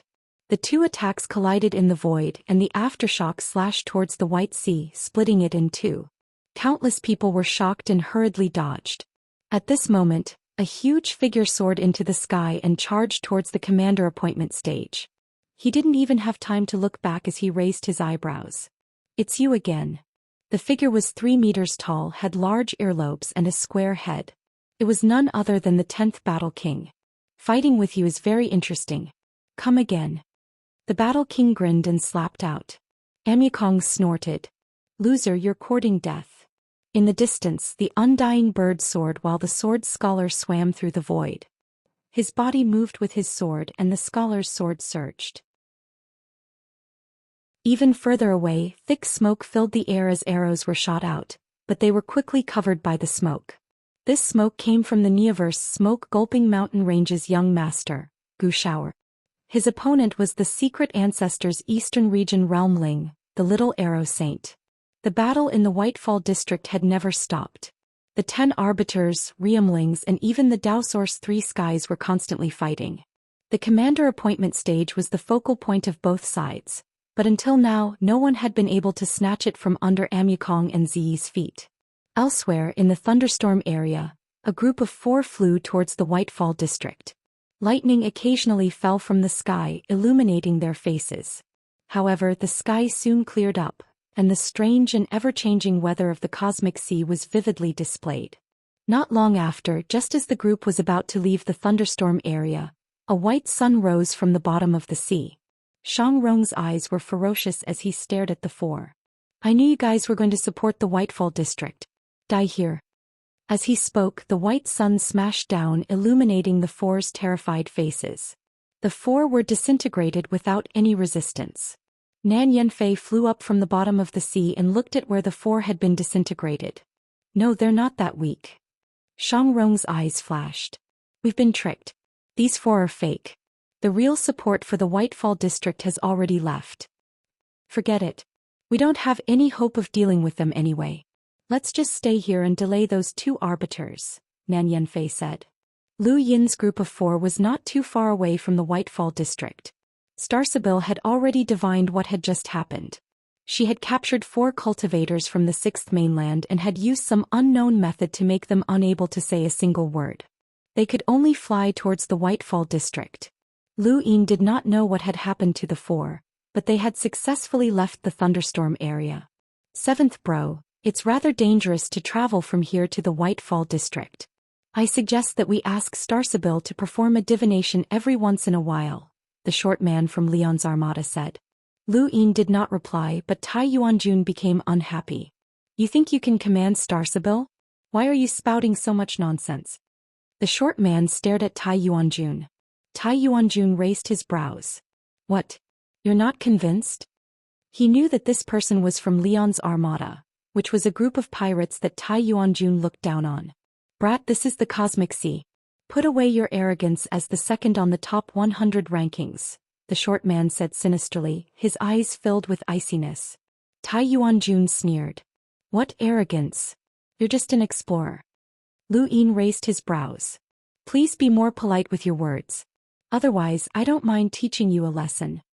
Tai Yuanjun stared at Lu Yin. Teach me a lesson? Lu Yin raised a hand. Speak if it hurts. I'll be gentler. Tai Yuanjun was about to attack when Starsibyl shouted, Enough! Why are you still fighting at a time like this? Tai Yuanjun's expression immediately changed, and he licked his lips and smiled at Starsibyl. Yes. This is the time to unite against outsiders. I won't bicker with these trash. The short man pulled out his knife and was about to attack, but Lu Yin pressed a hand on his shoulder. Forget it. Forgive him. Unrequited love is scary. It was unknown if Tai Yuanjun had heard him, but he just stared at Starsibyl and smiled. Starsibyl was helpless as she had long since grown tired of being pestered by Tai Yuanjun. She could only lower her head and continue flying forward. One day later, a huge storm swept through the area. Even with Lu Yin's strength, they were almost blown away, but that was not all. After the storm, hailstones began to fall from the sky. Lu Yin had never seen such mountain-sized hailstones before, and they covered the entire sky. He did not know where the hailstones had come from. The hailstones fell from the sky, and the sea was not stable either. From time to time, pillars of water would shoot up into the sky, bringing with them strange creatures. Some of these creatures were not weak at all, and some even surpassed in lighters. Lu Yin did not know why they had not been erased by the celestial phenomenon. It seemed that the talisman progenitor's celestial phenomenon only targeted humans, which meant that the Beast Tamer's flow zone had the advantage. Regardless of whether it was the Talisman Progenitor's celestial phenomenon or the cosmic sea, both were filled with strangeness. Along the way, Tai Yuanjun only cared about currying favor with Starsabil and did not pay any attention to Lu Yin. Lu Yin also saved himself from unnecessary chatter. Every once in a while, Starsabil would perform a divination, but Lu Yin did not know if it was useful. In any case, they would often take detours. A few days later, they saw a vast expanse of white in the distance. That was the Whitefall district. When they saw the Whitefall district, they became excited as they had finally arrived. They had forgotten that they were not here for sightseeing, but rather to provide support. It was only when the sky was torn apart by sword chi that they remembered. The short man from Leon's armada instantly paled. "Seventh bro, you guys go." "I'm not going." Lu Yin's expression turned solemn. That sword chi had nearly reached the critical point of 200,000 rune lines. Not only that, but even though the battle force had been controlled, it was still extraordinarily powerful. It also contained an unfathomable strength, and it was definitely a Riemling's attack. Even further away, rune lines filled the sky and covered the sea, covering everything that could be seen with the naked eye. This was the battlefield in the Whitefall district, the most intense battlefield in the cosmic sea. "Seventh bro, don't fall into the sea. The seawater here has a very strong corrosive ability, and even your corpse will be gone if you fall in." The short man then ran away as he did not dare to approach the battlefield in the Whitefall district. Tai Yuanjun did not have the time to curry favor with Starsabil, as the battlefield was approaching. Soon Lu Yin's group of 3 approached the battlefield. Lu Yin had originally planned to be a normal support and see if he could use the secret art to snatch back Point General Station. However, he had underestimated his own influence. Z had announced his arrival to the entire cosmic sea, and regardless of whether it was the 5th or 6th mainland, everyone recognized him. The moment Lu Yin appeared, a group of 6th mainland cultivators' eyes turned red. They did not announce anything and just charged over. Lu Yin dealt with them one after another. When he had learned that Z had placed a bounty on his head, he had known that he would be in big trouble. However, he did not want to disguise himself. Since he had come to the Innerverse, he did not want to let go of the Star Tower's inheritance. His status as a glory child was enough for him to compete for the Star Tower, but he needed more opportunities to make a name for himself and greater contributions. When he had been weak, he had been able to contend with Night King Yuanjing and the Blaze Realm's other powers because he had joined the Lockbreaker Society and was a student of Astral 10. He had always understood the importance of having a strong background, and he had tried to find a powerful backer while also creating his own power. Now it was the same. Contributions meant fame and fame meant background. No one would dare to recklessly attack those who had made contributions. Lu Yin needed to be conferred a title at Point General Station or at least a king. However, it was too dangerous. He could still hold on for now, but once he was targeted by a realmling, he would have no choice but to disguise himself and hide. Lu Yin was like a whirlpool that constantly sucked in the 6th mainland's cultivators. When the 6th mainland's cultivators came over, many of the 5th mainland's cultivators would naturally follow. Wherever he went, the battles would become more intense. Above his head, sword chi descended and Lu Yin hurriedly dodged. He looked up and saw a quiet man staring at him. "He's Jianru, the realmling of the martial immortal realm." A woman's voice came from beside him. Lu Yin looked over and his expression changed. "Miss Qing." Miss Qing smiled at Lu Yin. "Long time no see, deaf-mute brother." Lu Yin laughed when he saw another familiar face.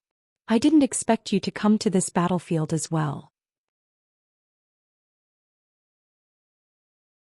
Chapter 985. Miss Qing suddenly attacked Lu Yin. "You're in high demand right now. Don't let others take advantage of you. After all, we know each other." Lu Yin dodged Miss Qing's attack and asked, "Do you know who Mr. Bai is?" Miss Qing shook her head and sent a palm strike towards Lu Yin. It seemed powerful, but in reality it was not at all. "He's Wu Tai-bai," Lu Yin said. Miss Qing was shocked. "Wu Tai-bai of the Daoist 3 skies. No wonder he's so powerful. What about you? What's your true identity?" Lu Yin asked with a probing gaze. Miss Qing retreated 100 meters. "I'm just an ordinary 6th mainland cultivator."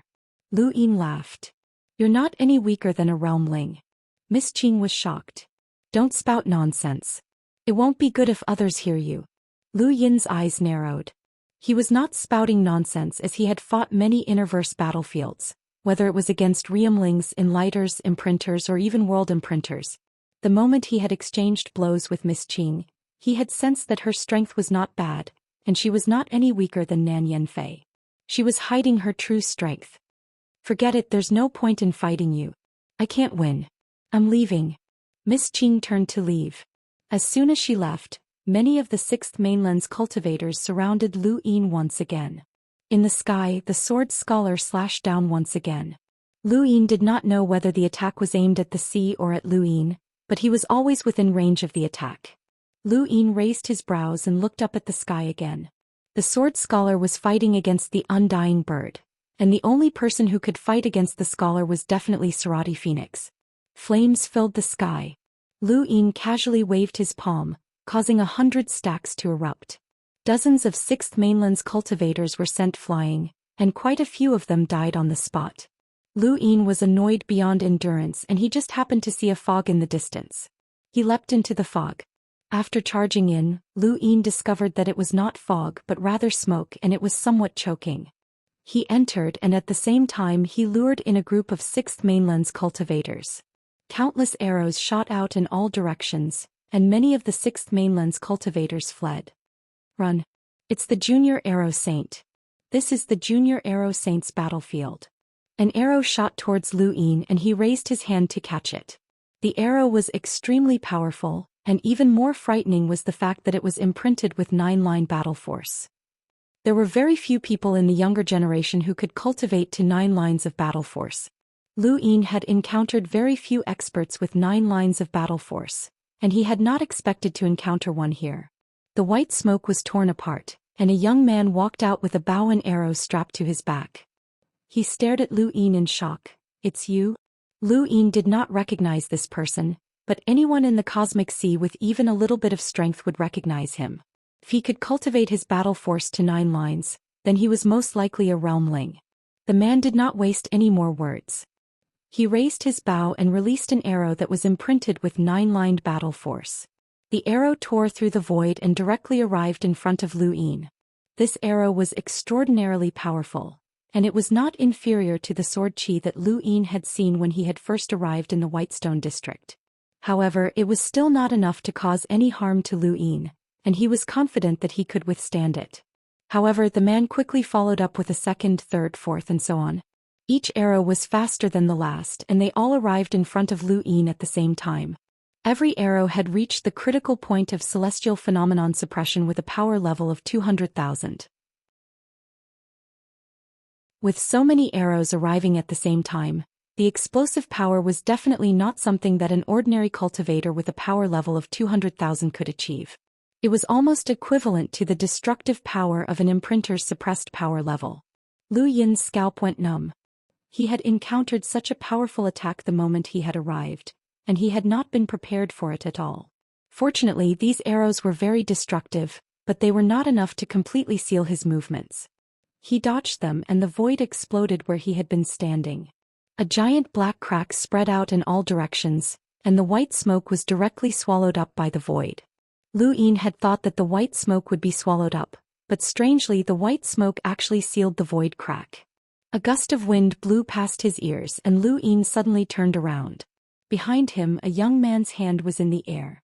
It looked like he had wanted to pat Lu Yin's shoulder, but he had missed. The young man looked at Lu Yin in surprise. Bro, pretty good reflexes. Lu Yin looked at the man. Who are you? The man grinned. Let's get to know each other. I'm Gu Shower from the Smokescreen Mountain Range. Lu Yin was puzzled. Smokescreen Mountain Range. Gu Shao replied, you're from the Neoverse. Bro, your name is Lu Yin, right? I've heard about you and you're valued by the Dao Source 3 skies. Even the 10 arbiters and the rest of us can't do such a thing. You were once an unequaled Lemeter, hee. At that moment, arrow after arrow descended, shooting towards Lu Yin and Gu Shao. Gu Shao was displeased. Little slut, can't you see that I'm talking to a new friend? We'll fight later. The white smoke appeared in front of Lu Yin, and the seemingly ethereal smoke actually blocked the arrows. Lu Yin looked at Gu Xiao, seriously. This person should be a top descendant of a powerful organization in the Neoverse, someone who could rival the 10 Arbiters. Don't worry, that little slut has been trapped in my smoke for a long time, and he can't even find his way out. If you hadn't happened to come in, then he wouldn't even have a target to attack, Gu Xiao said smugly. Lu Yin was puzzled. He can't leave. He can, but he's very stubborn and wants to defeat me. He can't even see my shadow, so he wants to defeat me. I might not be his match in a direct fight, but when it comes to hiding, I've never been afraid of anyone. Those disciples from Sirius have been searching for me for years, but they haven't been able to find me. Gu Xiao said smugly. Lu Yin looked around and saw that the archer's rune lines were constantly moving. He's getting close to us. Gu Xiao looked at Lu Yin in shock. How did you know? Lu Yin blinked. I saw it. Impossible, the smoke of our smokescreen mountain range can block vision, domains and all other methods. Aside from those charlatans from the home of the gods, no one can see through it. Hold on, you're not related to those charlatans, are you? Gu Xiao muttered as he sized Lu Yin up. Lu Yin wanted to tell him that he was, as the home of the gods, had always been searching for the ruins of the Rune Technology Corporation. They must have cultivated the Aeon Evolution True Scripture and were able to see rune lines. Lu Yin also cultivated the Aeon Evolution True Scripture, so they must have come from the same source. However, he did not say, my eyes are very powerful and I can see what others cannot. Is that so? Gu Xiao was seriously skeptical. No matter how many people entered Gu Xiao's white smoke, they would all lose their sense of direction unless they used a large-scale attack. However, the white smoke was very unique, and the larger the attack range, the faster its power would weaken. Furthermore, Gu Xiao should be able to use the white smoke to control the direction of an enemy's attack, so even the Realmlings could not do anything to him. In the distance, atop the general appointment platform, Zi looked at the white smoke. She had received news of Lu Yin's appearance the moment he had entered the white smoke, and her eyes flashed with a cold light. She had to obtain this person, but that white smoke was somewhat troublesome. The fifth mainland's Neoverse was filled with strange things, and a single white smoke had been able to hold back a powerful realmling. No matter how mysterious the white smoke was, she did not believe that it could defeat life origin energy. With that thought in mind, Zi left the general appointment platform and tore through the void under countless gazes. She appeared outside of the white smoke and raised both hands, causing an endless amount of life origin energy to enter the white smoke. Gu Xiao had been happily chatting with Lu Yin when the white smoke suddenly surged. His expression changed and he looked in the same direction as Lu Yin. There, Zi had used her life origin energy to tear through the white smoke and she had seen them. Gu Xiao was shocked. Woman, don't be rash. It wasn't easy for me to get this white smoke. Zi's expression turned grave as she had underestimated this white smoke. She had originally thought that she would be able to tear through the white smoke with the same amount of life origin energy, but in the end she had paid several times the price. This white smoke was very strange and it could even block life origin energy. You won't be able to escape this time. Zi stared at Lu Yin and suddenly sped up, her life origin energy transforming into a long sword that slashed down. At the same time, the junior arrow saint appeared from another direction and shot out arrows that were aimed at Lu Yin. The Dao Source Three Skies and the Realmling attacked at the same time, causing Lu Yin and Gu Xiao's expressions to change, and they hurriedly tried to escape. They could dodge the junior arrow saint's arrows, but Zi's attacks were difficult to dodge. She was extremely fast and her sword slashed through the void. What followed was a sky-shattering amount of life origin energy and a strange flame that burned through the void. The desperate situation only lasted for an instant, and Zi attacked, treating Lu Yin as if he were a white knight. At the same time, she also included Gu Xiao in her attack. Gu Xiao screamed, "I'm innocent." Lu Yin gritted his teeth and waved his hand, activating the secret art. One of the junior arrow saint's arrows was redirected towards Zi, but Gu Xiao did not stay idle either. White smoke continuously wrapped around his body in a futile attempt to block the flame. The junior arrow saint's arrows could not break through the origin astral shield, and Zi was too lazy to even try to block them. She slashed out with her sword, causing sword chi to tear through the sky and land on the surface of the sea. Perhaps she was too arrogant, Or perhaps she was too eager to capture Lu Yin. But Ziyi did not even notice that there was another girl besides Lu Yin and Gu Xiao are within the range of her attack. She was from the 6th mainland and she treated Lu Yin very well. Xinyu had not been on the battlefield for long, and she had only arrived a day before Lu Yin. She had sensed Lu Yin's arrival the moment he had arrived at the Whitefall district. She was not interested in the war between the two mainlands, but she was very concerned about Lu Yin's safety and was prepared to help at any moment. However, Lu Yin had not been in any danger until now. Now that Ziyi had made a move, she could no longer hold herself back. She did not know why, but even though she clearly belonged to the 6th mainland, she instinctively wanted to help Lu Yin. Ziyi's sword slashed down, but it was blocked by a spotlessly white palm. Immediately after, the star energy that had been attached to the sword of natural origin energy visibly dissipated until only the sword of natural origin energy remained. This was a lock-breaking technique as Xinyu had unlocked Ziyi's star energy. Ziyi's gaze turned cold and she looked at Xinyu. What's the meaning of this? Xinyu's tone was icy. You want to kill me? Ziyi frowned. That's none of your business. Go away. Xinyu's gaze turned cold. I won't let anyone who wants to kill me off. Ziyi's eyes widened. How dare you? She recognized Xinyu.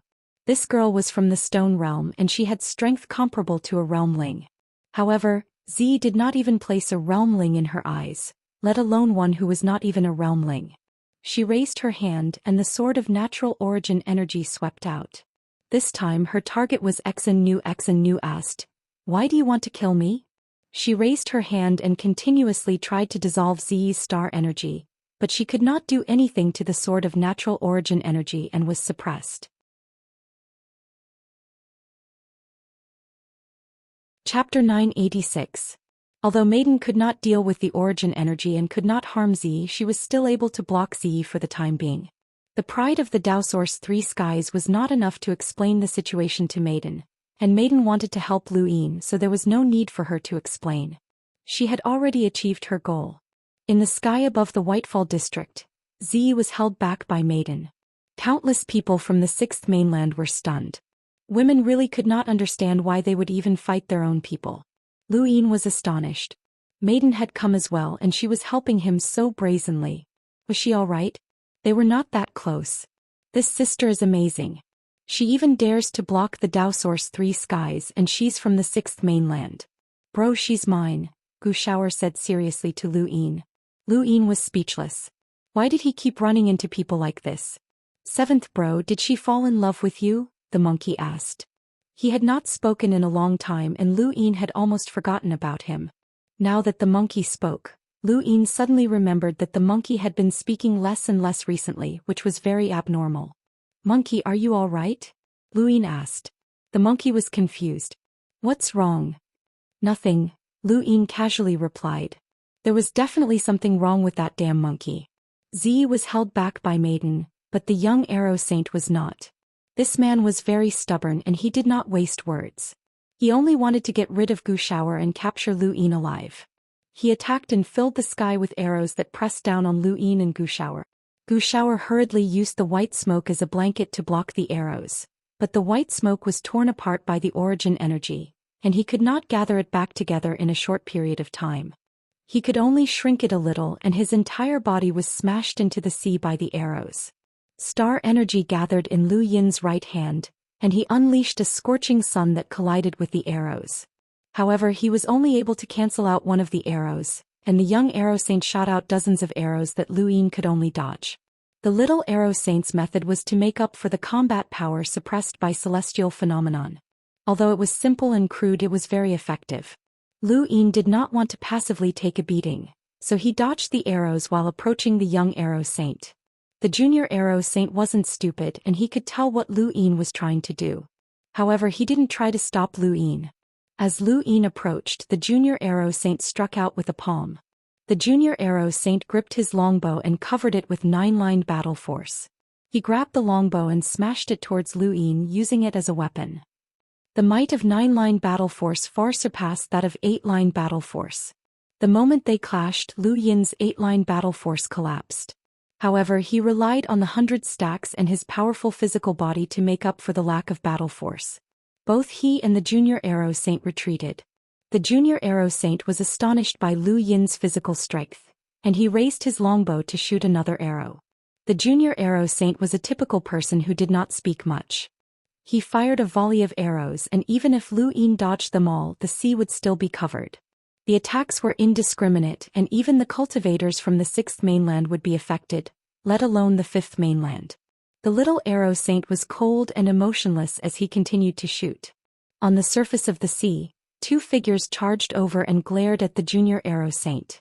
Lu Yin pushed out with his palm and deflected the arrows. 2 figures flitted past him, and one of them was easily killed by the junior arrow saint's arrow. The other person was terrifyingly powerful, and just like Lu Yin, he deflected the arrows and used the star energy in his palm to form a strange weapon. The junior arrow saint's longbow collided with the strange weapon, and the bowstring bent as an invisible arrow shot out and forced the other person back.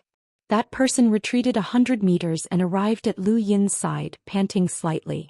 As expected of a realmling. Lu Yin looked at this person and felt that he looked familiar, but he was also certain that he had never seen this person before. The person glanced at Lu Yin and his eyes flashed with astonishment.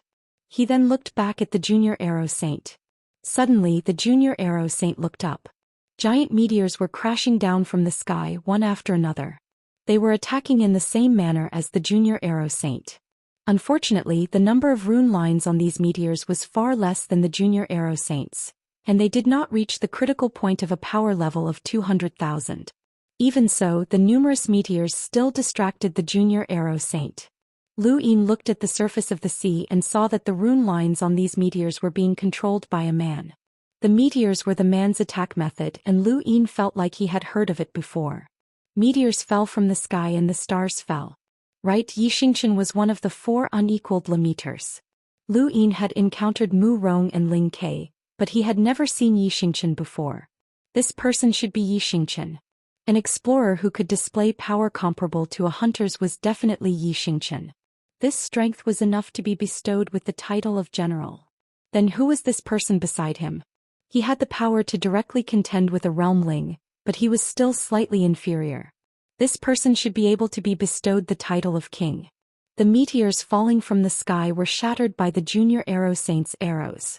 Xianxia's attacks could only distract the junior arrow saint for a moment, but they were not enough to pose a threat. While Lu Yin and the others were working together to deal with the junior arrow saint and Zi was being held back by Maiden Exen, a man in the distance tore through the void and stepped onto the battlefield in the White Cliff district. He stepped onto the commander appointing platform and faced Bukong directly. There were 2 10 arbiters, the Glory Prince and Sirius Sec's #1 disciple on the White Cliff district's battlefield, but all of them were being held back by the 6th mainland's realmlings. In a one-on-one battle, no one was confident that they could snatch the commander appointing platform from Bukong. The Daoist 3 skies were more famous than the realmlings, and the 10 arbiters were on par with the realmlings. Trying to snatch something from Bukong was as difficult as ascending to the heavens, not to mention that there was also Zi. Although there were people who could not stand the provocation and stepped onto the commander appointing platform to challenge Bukong, they all died. Even the warlord Xing Kai's challenge to Bukong had ended in failure. At this moment, the man stepped onto the commander appointing platform, which immediately attracted the attention of countless people. Bukong turned to look at the man, and the more he looked, the more serious his expression became. Interesting. Tell me your name. The man clasped his hands behind his back, and his gaze was even more arrogant than Bukong's. It was as if he had been born to rule over all living beings. Tai Yishan. Bukong raised an eyebrow. What arrogance! In the distance, the Glory Prince, Xu Jing, Sirius Sec's #1 disciple, Qiu Shi, warlord Xing Kai, Sarati Phoenix, and the others all revealed strange expressions when they saw the man. In reality, the man's name was indeed Supreme God, but he had not given it to himself. Instead, he had been given this name the moment he was born because he came from the Neoverse, home of the gods. Regardless of whether it was the Neoverse, the Cosmic Sea, or the Innerverse, no one really wanted to interact with the home of the gods. This group of people was like a bunch of madmen who had proclaimed themselves gods and viewed everyone as superior. They were terrifyingly powerful and possessed all sorts of strange techniques that were impossible to guard against. Even the Hall of Honor did not want to interact with them. Although this group of people was arrogant to the point of madness, they were truly powerful. Supreme God's strength was comparable to the 10 Arbiters and the Realmlings. If not for this battle, he would definitely have had a place in the Neoverse struggle for the Star Tower. Leave the commander appointing platform and get out of the cosmic sea and I can spare your life. Supreme God's voice was not loud, but his tone was so arrogant that even Bukong could not stand it. Bukong had always been arrogant, and now that he had met Supreme God who was even more arrogant, he immediately became unhappy. You're crazy. Many people from the Neoverse heard Bukong's words. Although they were on opposing sides, they all felt that he was right. The people from the home of the gods were crazy. Otherwise, why would they proclaim themselves gods? Supreme God's lips curled up. Mortal ants. He slowly bent his right hand and a small crystal bottle appeared in his palm. He aimed it at Bukong, and a formless attack appeared from the bottle that tore through the void and slashed at Bukong. Bukong was shocked, as countless people who saw this scene were shocked. What was this? In the distance, Xiaoxi's eyes trembled. This was the battle method of the home of the gods. That bottle had not been retrieved from a cosmic ring, but had been directly created. They had studied the home of the gods for many years, and all they knew was that it was related to a strange ancient civilization. As for the specifics, they still did not know. Even someone like Xiaoxi, who had come from the Neoverse, was shocked, let alone Bukong. Although Supreme God's attack was not very powerful, this attack method was too strange. It was so strange that Bukong found it hard to believe. Creation? Was this a domain that they could dabble in? Even further away, Lu Yin also saw this scene. Indeed, the people from the Rune Technology Corporation could create anything out of thin air, but how did they do it? Supreme God's success attracted the attention of countless people, and they all looked at him with fear. Creation was a mighty force and it was called a god. Was he really a god? It should be a secret technique, Bukong growled. He raised his hand and disintegrated Supreme God's attack with the bottle. His figure flickered as he approached Supreme God and struck out with a palm. Great reincarnation technique. Supreme God's eyes narrowed as he felt an extreme sense of danger. Although he was arrogant, he was no fool and he did not dare to be careless against the Dao Source 3 skies. He did not dare to let Bukong hit him, so he hurriedly retreated. The void where he had been standing trembled, but there was no reaction. Supreme God was puzzled and Bukong pressed forward again, pressing down with his palm. Don't let that guy touch you, you lunatic. He can beat you back into your mother's womb. Xianxia roared, his voice echoing throughout the Whitefall district. Supreme God was furious and looked at Xianxia. You're insulting me. Xianxia grinned. No, it's the truth. It's his secret technique. Supreme God looked at Bukong strangely. Beat him back into his mother's womb? What kind of secret technique was that? Bukong sneered. Try it, he said as he sped up. Supreme God was furious. He was arrogant even when facing Xiaoxi. However, he knew that these people were on the same level as him, including the 10 Arbiters. Now that even the 10 Arbiters had said something like that, he did not know what was going on. He was a little confused and could only keep dodging. People continued to arrive at the Whitefall district from all directions. Not only were there reinforcements from the 5th mainland, but there were also cultivators from the 6th mainland. Although the heirs of the imprinter families were not at the level of a realmling, they were not weak either, especially the heirs of the cosmic imprinter families. If they worked together, they would be able to contend against the 10 Arbiters, just like how Lu Yin and the others had fought against the Junior Arrow Saint. The battlefield in the Whitefall district was filled with millions of cultivators fighting to the death. The most glorious battlefield was naturally the commander appointment stage. Supreme God's attacks were strange, but Bukong's secret technique was even stranger. In the end, he could not escape the fate of being struck by the secret technique. He was struck in the abdomen by Bukong's palm, but he was not injured. However, his body inexplicably shrank until he was the size of a child. He looked at Bukong, who was a head taller than him, in confusion. Bukong sneered and pressed down with a palm. Die. Supreme God was stunned. When he had been struck by Bukong's palm, he had raised his hand against Bukong's attack. A long blade had appeared in his hand and slashed out, but it had been easily shattered by Bukong.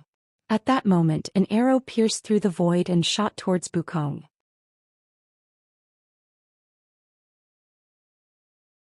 Chapter 987.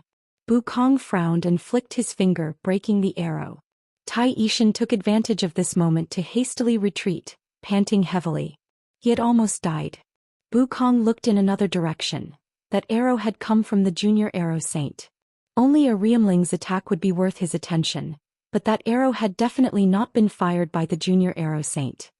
Kong's mind repeatedly replayed the scene of the battlefield, and his gaze finally landed on Lu Yin and the man beside him. What had they done to cause the junior arrow saint's arrow to shoot at him? Secret technique. The junior arrow saint's gaze grew even more fervent as he looked at Lu Yin. This person was extremely valuable, and capturing him alive would not only allow him to obtain Zi's promise and meet the blood ancestor, but this person also had a secret technique. Did Zi want to capture him because of that secret technique as well? Lu Yin had no other choice as he could not just watch Tai Yishan die. He still wanted to interact with the home of the gods, and it would be best if he could learn from it. Perhaps he would be able to improve the Ian evolution true scripture in the future. Although the secret technique could turn something rotten into something magical, it was not invincible. Kong's great reincarnation technique had been enough to take Tai Yishan's life, but he had been saved by Lu Yin. In just a few seconds Tai Yishan had recovered and looked at Lu Yin gratefully. He then stared at Kong. "That's your secret technique? The same trick won't work on me." Kong looked away from Lu Yin and ignored Tai Yishan, instead looking at Zi. Zi's expression changed and she stopped. On the other side, Maiden's face was pale. She was having a difficult time dealing with the Dao Source 3 skies. "After this battle I'll settle this debt with you," Zi said to Maiden before returning to the platform. Tai Yishan immediately retreated when Zi arrived. He dared to deal with one of the Dao Source 3 skies, but he could not deal with two. He was not stupid. "Time's up. It's time to end this battle in the cosmic sea," Zi said. Kong raised his head. "I've been waiting for this moment for a long time. I've played with these trash for so long, so it's time to end it." Zi took a deep breath, and then a vast amount of life origin energy descended, spreading out like a mist that gradually pressed down.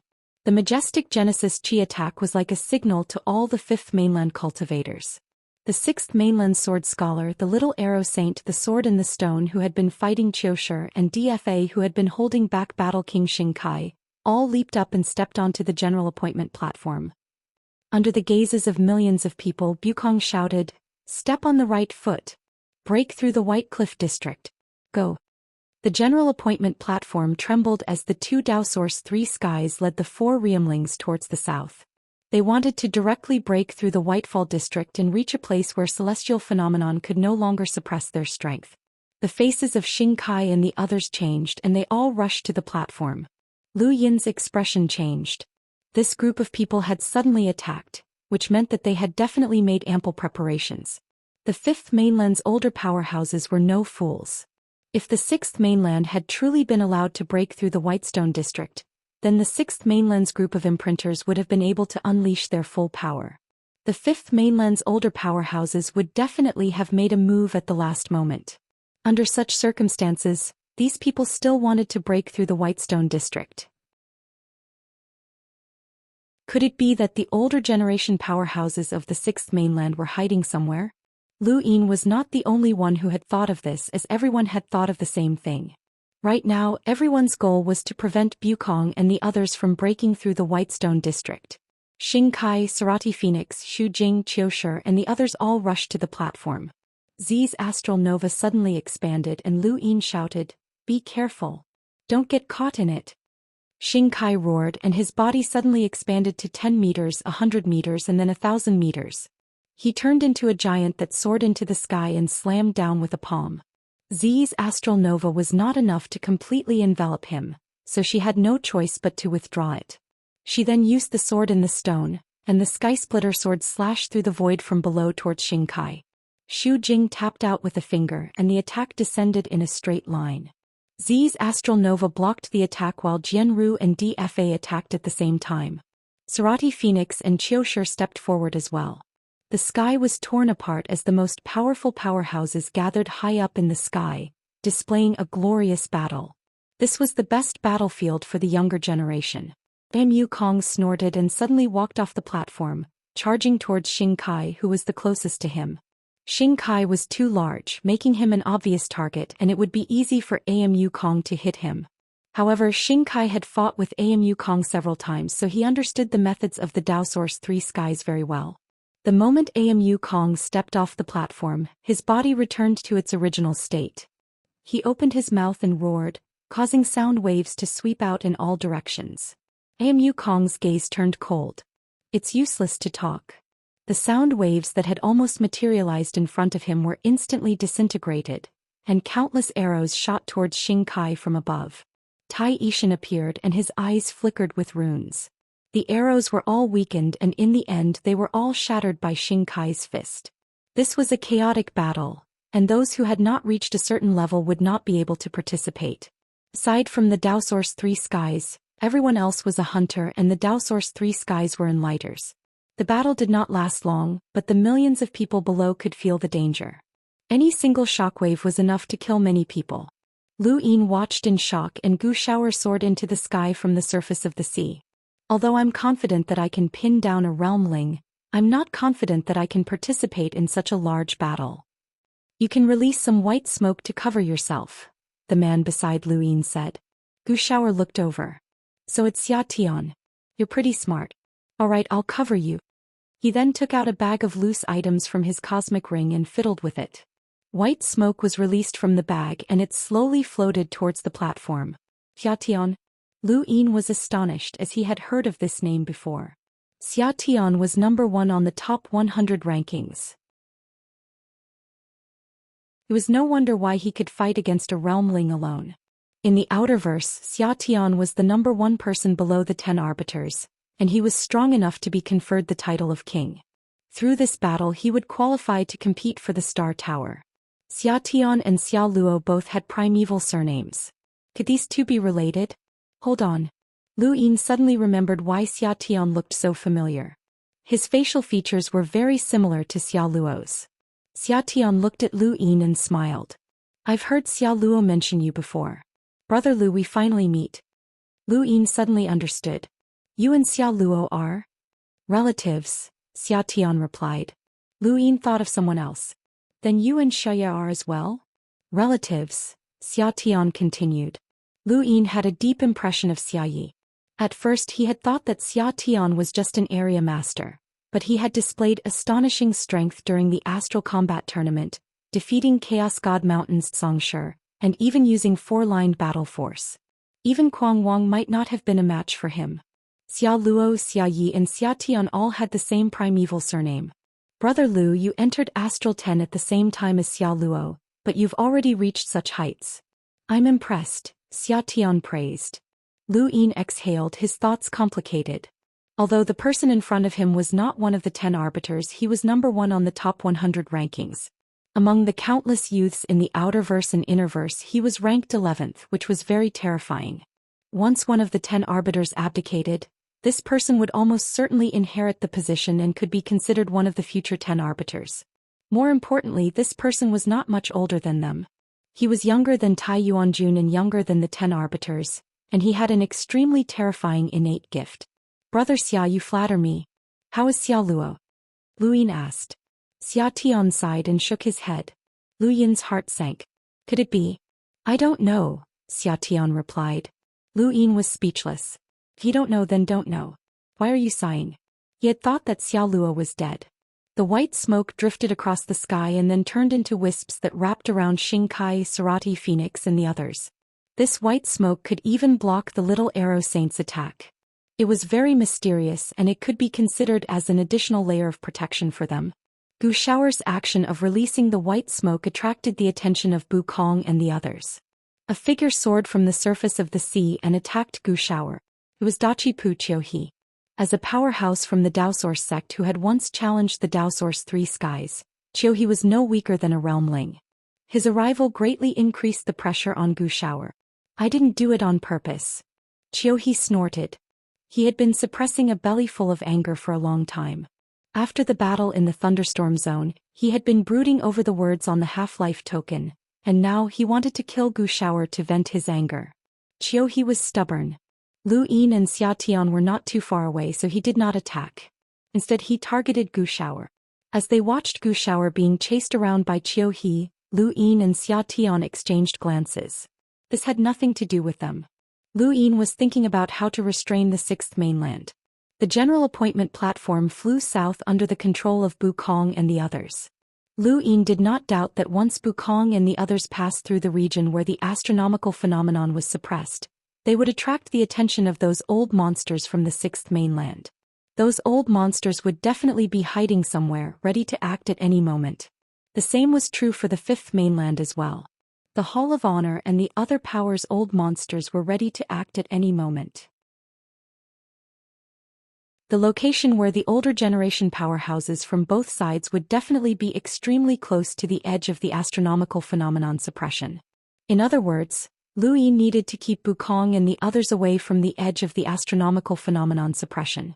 Otherwise, those old monsters could act at any moment. Even though Xingkai and the others tried their best to resist and delay Bu Kong and the others, they were up against two Daoist three skies. Regardless of whether it was Xingkai or Sarati Phoenix, it would be very difficult for them to resist.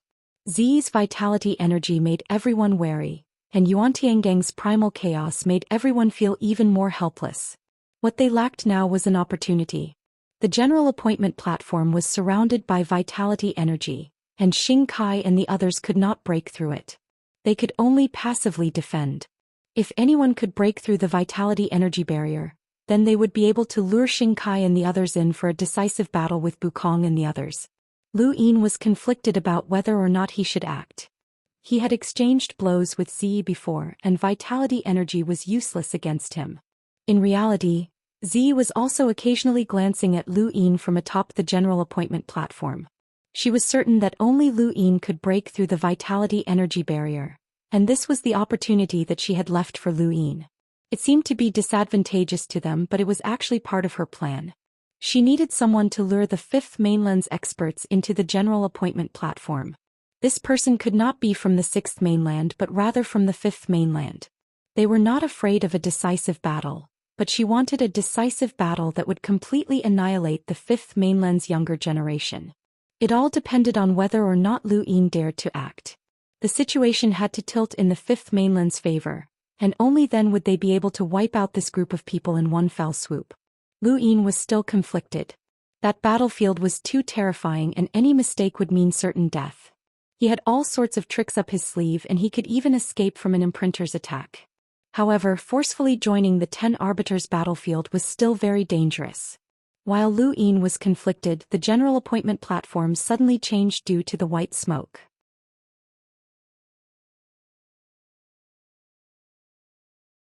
Chapter 988. The Smoke Gulp Mountain Range was a very strange organization, and it was like a giant cigarette that lay in space. The battle techniques used by its cultivators, their life-saving abilities, and everything that they came into contact with during cultivation were all related to smoke. This smoke could not be produced in the outside world and it could only be produced in the Smoke Gulp Mountain Range. The Smoke Gulp Mountain Range's foundation was this white smoke. The white smoke was very mysterious and no one could say exactly how mysterious it was. In short, even if the Smoke Gulp Mountain Range could not compare to behemoths like the home of the gods or the Sirius sect, it was still a power that could not be provoked. This was because the white smoke was truly mysterious. Previously, Zi had tried to rely on life energy to tear through the white smoke, but she had ended up having to expend several times more life energy to do so. At the time, she had not paid much attention to it, as she had only thought that the white smoke had a very strong defensive ability. Now, however, as she watched the life energy being dispersed by the white smoke, she was at a loss. It was not just her, as even Bu Kong and the other Realmlings who understood life energy were at a loss. Life energy had actually been dispersed by the white smoke. That was life energy, an ultimate technique of the Sixth Mainland's Daoist sect, but it had been dispersed just like that. As the life energy was dispersed, Xingkai and the others stepped onto the stage and began the most intense battle of the younger generation so far. Only those at the level of the 10 Arbiters could participate in this battle, and there were more than a dozen participants. Zi's plan had been disrupted, but that did not stop her. Regardless of whether it was because of Lu Yin or the white smoke, the Fifth Mainland's people still charged over. She waved her hands and Genesis Tiangang rose from the stage and enveloped everyone. Xingkai, Sarati, and Phoenix simultaneously attacked Genesis Tiangang, as they could not be trapped inside. However, they could not break through Genesis Tiangang, as Zi's invincible defense was not that easy to deal with. Even if Xingkai wanted to grow larger, it would be useless as he was already trapped within Genesis Tiangang. The battle on the stage had been sealed, as whoever won would be able to determine the power structure of the cosmic sea. At this moment, even if Lu Yin wanted to join the battle on the stage, he could not. He could only participate in the battle below, and it just so happened that Gu Shower had asked him for help. "Where's your smoke?" Lu Yin asked. Gu Shower could even block the little arrow saint, so he should not have been scared off by a crimson servant. Gu Shower was sullen. "It's gone. It's all gone. I only brought that much. Do you think that you can get some just by lighting up a fire?" Dachi Pu Qiuhe chased after them as Lu Yin and Xia Tian attacked at the same time. Qiuhe was shocked.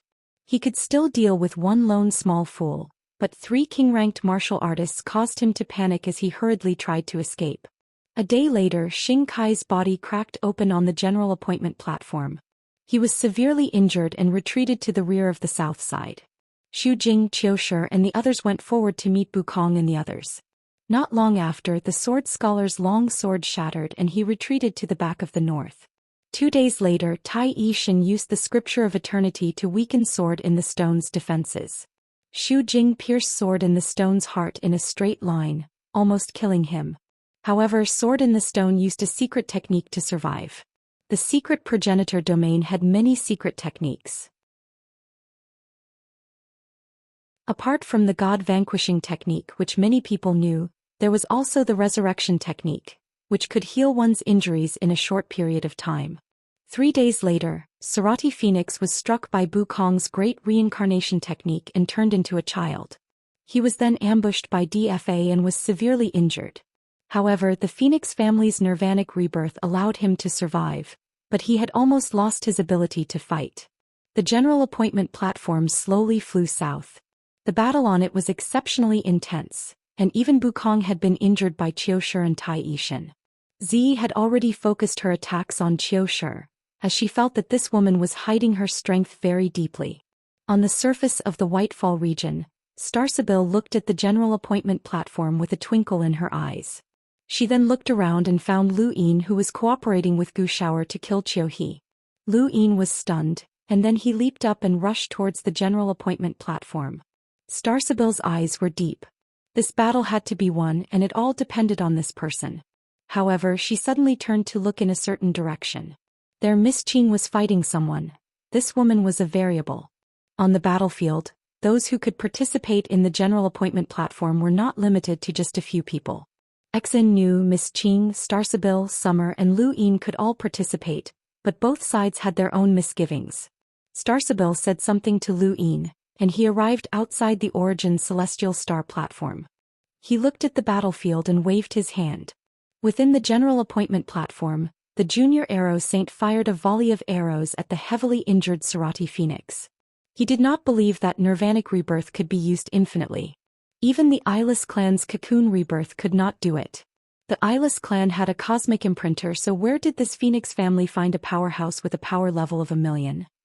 The junior arrow saint's arrows were extremely powerful, and although they could not seal the void, Sarati Phoenix would definitely die if he was hit. The void descended in a straight line and sliced apart the arrows. One of the arrows mysteriously changed direction and shot towards Bukong, who was attacking Tai Yishan. Bukong tapped out with a finger and broke the arrow. It was a familiar scene. Tai Yishan turned to look at the junior arrow saint, and then both of them turned to look at Lu Yin, who was outside the general appointment platform. "It's you." Lu Yin's eyes turned into runes that flashed, and the rune lines on Bukong's body suddenly weakened. At the same time, Tai Yishan also used the true scripture of Ian evolution to weaken Bukong's rune lines. Bukong was weakened by the overlapping true scripture of Ian evolution, and he could feel it very clearly. Tai Yishan took advantage of this opportunity to form a long blade in his hand and slashed out. At their level, they were no longer restricted by weapons, and any weapon in their hands could display unimaginable power. The blade cut through the void and descended in front of Bukong. Bukong snorted and raised his hand to grab the blade, causing it to dissipate at a speed visible to the naked eye. This was both Bukong's innate gift and his lock-breaking technique. Bukong was not only a cultivator but also a lock-breaker. He was one of the few lock-breakers who had reached the boundless advanced level at such a young age. Tai Yishan's expression changed and he gritted his teeth. If not for the suppression of celestial phenomenon and Bukong's full strength, he would not even have thought of fighting. As expected of the Daoist three skies, Bukong's strength was unbeatable and Zi was unbeatable as well. Her astral nova could not be broken and no one could injure her, not even Qiu Shi. Lu Yin used the secret art and the true scripture of Ian evolution to cooperate with the people inside the general appointment platform to fight against the Sixth Mainland, which infuriated the Sixth Mainland's cultivators. Some of them tried to attack Lu Yin, but they were all blocked by Starsabil, Xiatian and the others. Even with Lu Yin's cooperation, the situation on the general appointment platform was still in the Sixth Mainland's favor. Bukong, the Sword and the Stone, and the Junior Arrow Saint all had secret techniques, and they also knew the secret progenitor's resurrection technique.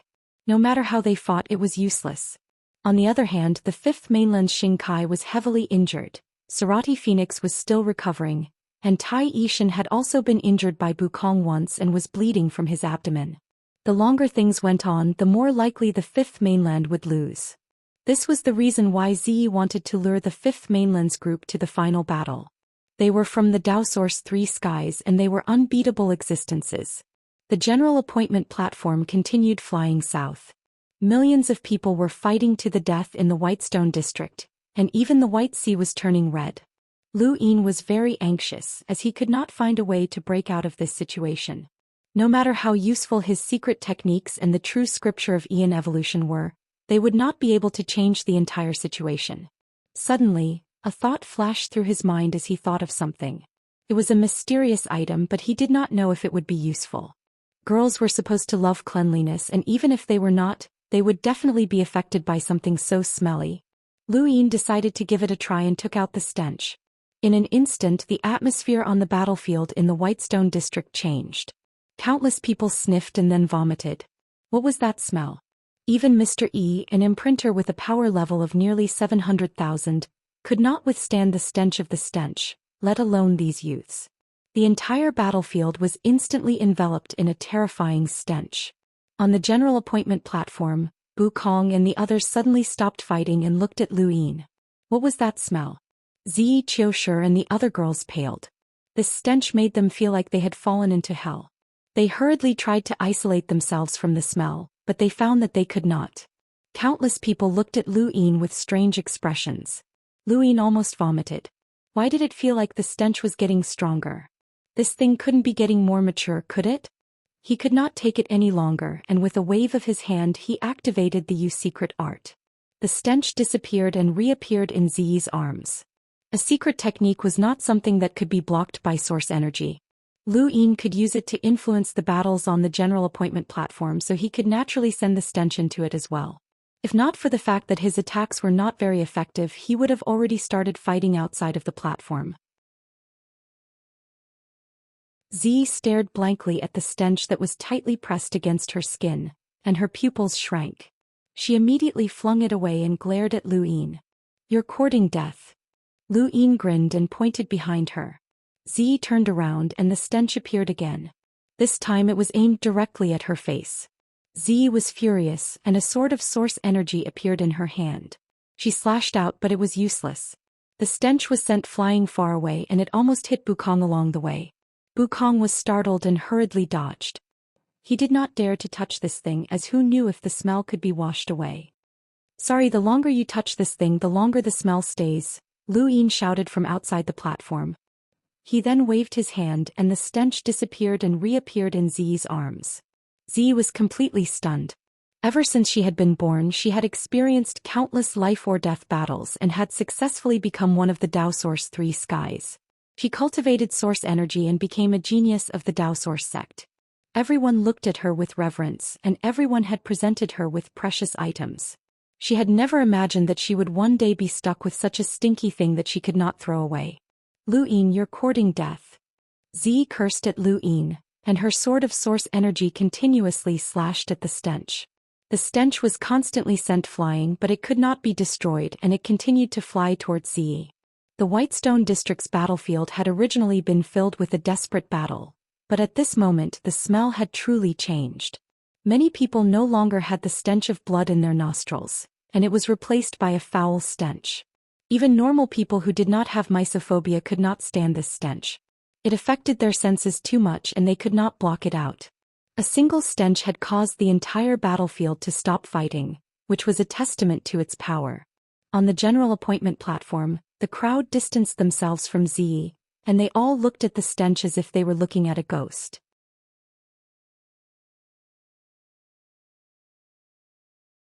Chapter 989. Jianru and the rest looked at Lu Yin apprehensively. This guy had actually rendered Ziyi helpless. That secret technique was very troublesome. Even the fifth mainland's Xingkai, Sarati Phoenix, and the others looked at Lu Yin strangely. On the surface of the sea, Starsibyl's face was pale. This stench was just too unpleasant.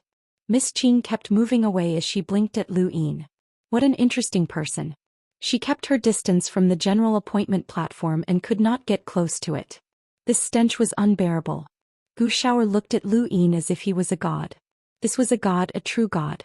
He even had something like this and it was strong enough. However, it was just too smelly and Lu Yin could not stand it.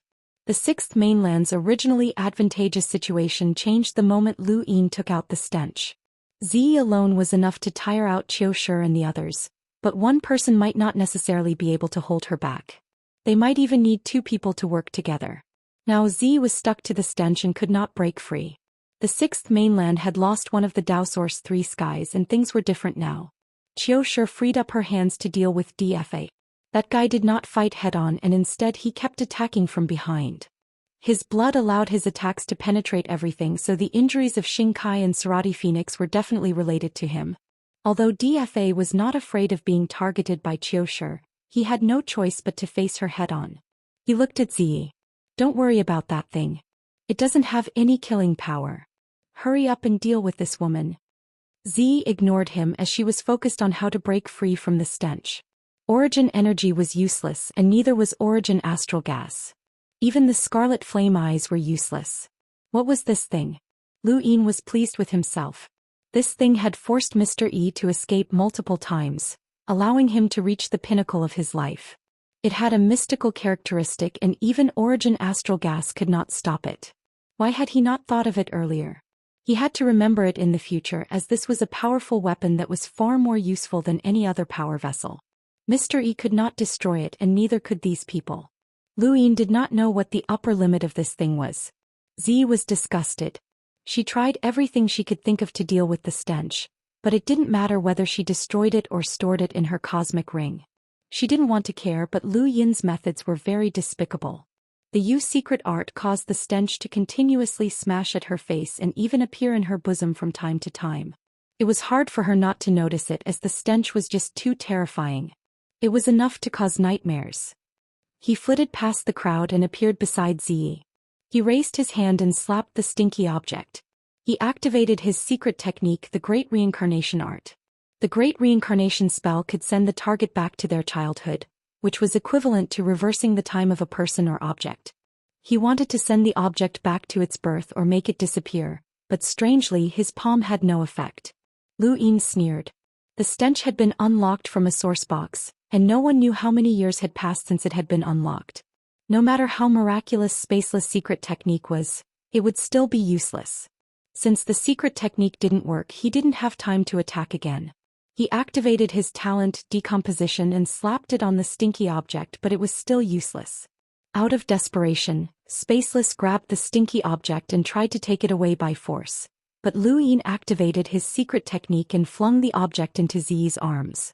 Ziyi's entire body trembled with rage and the stench almost made her faint. She looked at Lu Yin and saw that his smile was truly hateful. She was actually a very rational person. She had been angered to such an extent during the battle in the thunderstorm zone, but she had still managed to turn defeat into victory. She had given up on the thunderstorm zone in order to forcefully suppress the Whitestone district. Her many years of military strategy had allowed her to develop a very good temperament. However, at this moment all of her temperament and strategy had disappeared. Her instinctive anger surged forth, and she raised a hand, causing the life energy that enveloped the general appointment platform to sweep towards Lu Yin. At the same time she leapt off the platform. DFA was shocked. Don't fall for it. Spaceless was also anxious, as he was not afraid of falling for a trap. They were from the Daoist three skies, and there was no one in the younger generation who could defeat them. There was no way to deal with them, but Spaceless needed a great victory.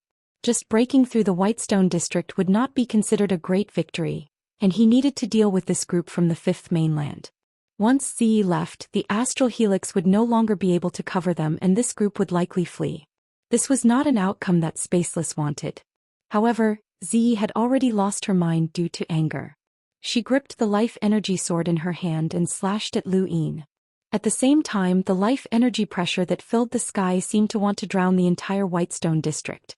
Zi displayed the terrifying might of the Daoist three skies, and the life energy was covered by the flames of her scarlet blaze eyes. This attack not only shocked Lu Yin, but also Xingkai and the others. It seemed like this attack encompassed the entire Whitestone district, but all of the life energy suddenly converged and transformed into a single slash that pressed down on Lu Yin. Her power level was still controlled to be within 200,000, but this attack gave Lu Yin an intense sense of danger. He could clearly see that within the slash the rune lines had been completely severed. Each rune line had a power level of nearly 200,000, and when they finally converged together, it was exactly the same as the Little Arrow Saint's attack.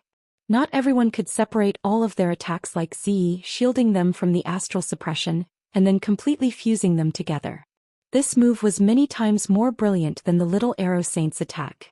Lu Yin seemed to have expected this attack and he fled towards the east in advance. However, he was still caught in the attack. Zi hated Lu Yin to the core as she had never suffered such humiliation before. Even now, that stinky thing was still in her arms, and that stench had become the driving force for her attack. She no longer cared about anything else and only wanted to kill Lu Yin. Lu Yin turned around and his expression changed drastically. The true scripture of Yin evolution had weakened the attack, and at the same time, Daoist had also used the same technique to weaken Zi's battle technique. He had already discovered that Lu Yin also knew the true scripture of Yin evolution. In the universe outside of the home of the gods, there were occasionally people who obtained the legacy of rune technology and learned the true scripture of Yin evolution. Daoist was not surprised as this person had saved his life before.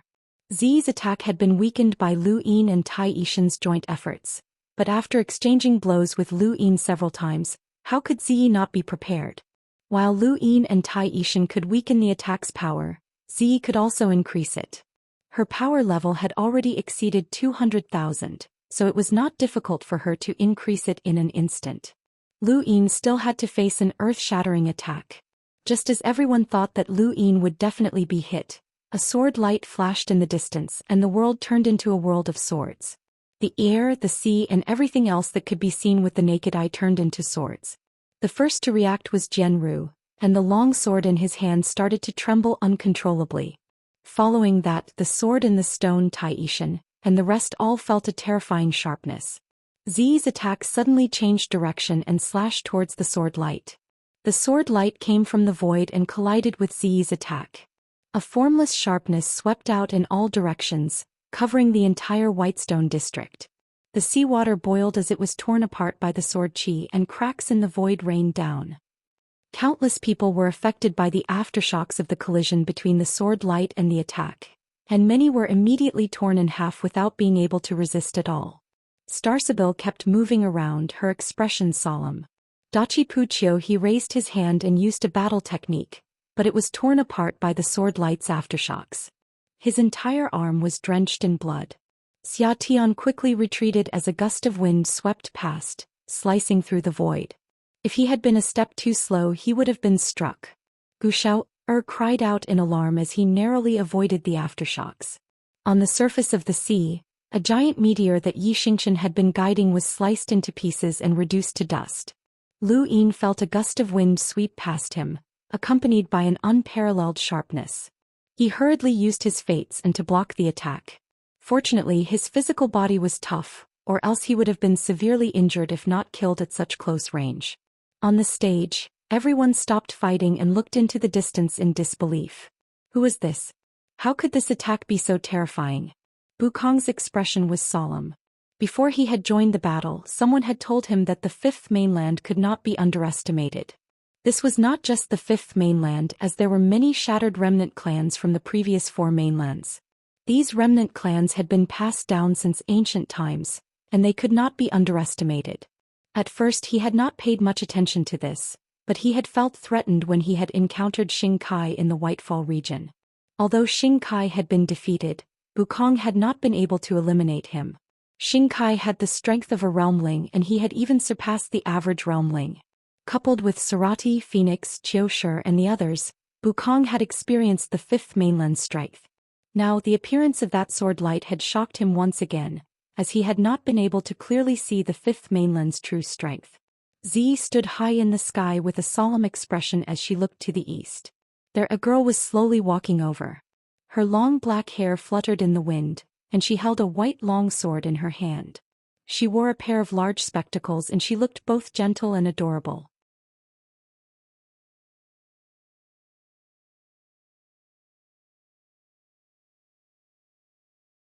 Chapter 990. I've heard of you. You're Lu Tianmu of the Sword Sect, one of the 10 arbiters. Was that the 13 swords? Zi asked. Lu Tian and Mumu looked up at Zi. The 11th sword. Zi was shocked. You can stop me with just the 11th sword? Show me your strongest 13th sword. Lu Tianmu raised the white sword in his right hand. No. Zi's eyes narrowed. On the stage, Xing Kai looked at Lu Tianmu, who was far away, and then looked at Zi. She probably didn't believe that Lu Tianmu couldn't do it. In fact, Lu Tianmu really couldn't do the 13th move. She had only learned the 11th move, and it might be the 12th. Before joining this battle, Zi had never thought that anyone in the younger generation would be able to stop her. Shadowless appearance had been an accident, as that person was very mysterious. His domain was terrifyingly powerful and he could even predict attacks. However, Zi had been certain that he would not be able to break through her defenses, as Yuantian's astral vault ensured that she was invincible. However, Lu Tianmu was different. The sword was a killing weapon, and she had no idea what kind of destructive power he could unleash when paired with the 13 swords. Zi's gaze turned cold. No matter how strong Lu Tianmu was, she did not believe that there was anyone in the same generation who could defeat her. Impossible. She was one of the Dao Source 3 skies and she was invincible. Just as she was about to speak, a stinking object appeared in front of her and smashed towards her face. Lu Yin had made his move. He did not care about anything else, he just wanted to discuss Zi. Zi had been distracted by Lu Tianmu, and she had temporarily ignored the stinking object. Now that her nightmare had returned, she was unable to extricate herself from the stench. She angrily glared at Lu Yin. Qiu He, kill him. On the surface of the sea, Qiu He, who had been chasing after Gu Shao, heard Zi's command and immediately charged towards Lu Yin. Xiaoye leaped in front of Qiu He and cooperated with Gu Shao in an intense battle. Zi's body flickered as she tried to break free from the stinking object. Her voice reverberated in the sky. I, Zi, swear on the name of the Dao Source 3 skies that I will grant an audience with the blood ancestor and obtain the chance to inherit his bloodline. Even if he fails, he may become a disciple of the celestial imprint. On the surface of the sea, more than 1 million cultivators from the 6th mainland were agitated. Countless people's blood essence surged as they stared at Lu Yin with fervent gazes. Zi's promise was too great. Even if they could not become the blood progenitor's disciple, they could at least become an all-heaven imprinter's disciple. Every realmling was an all-heaven imprinter's disciple, so Zi's promise had opened up a shortcut to becoming a realmling. Suddenly, numerous figures soared into the sky and charged towards Lu Yin. There were at least tens of thousands of cultivators in all directions, including many descendants of imprinter clans. There were even descendants of space imprinter clans and Aeon imprinter clans. Every major family clan had at least a few 100,000 people, and this was just the direct descendants. If the collateral descendants were included, the population could reach a few 100 million. Those who could become the heirs of a major family clan had to stand out from the hundreds of thousands of elite disciples who had access to vast amounts of cultivation resources. These people were not weak and they could easily crush the cultivators of the Fifth Mainland in a one-on-one battle. But now tens of thousands of people had suddenly appeared and surrounded Lu Yin, causing him to feel a chill run down his spine. Countless attacks filled the sky, blocking everyone's line of sight and shattering the void. Lu Yin hurriedly dodged, but there were some attacks that he could not avoid, so he could only block them head-on. Fortunately, he was not weak. The strongest cultivators attacking him were only comparable to Autumn Frost Qing, and they were not even at the level of a Realm Ling. Otherwise he would have been in trouble.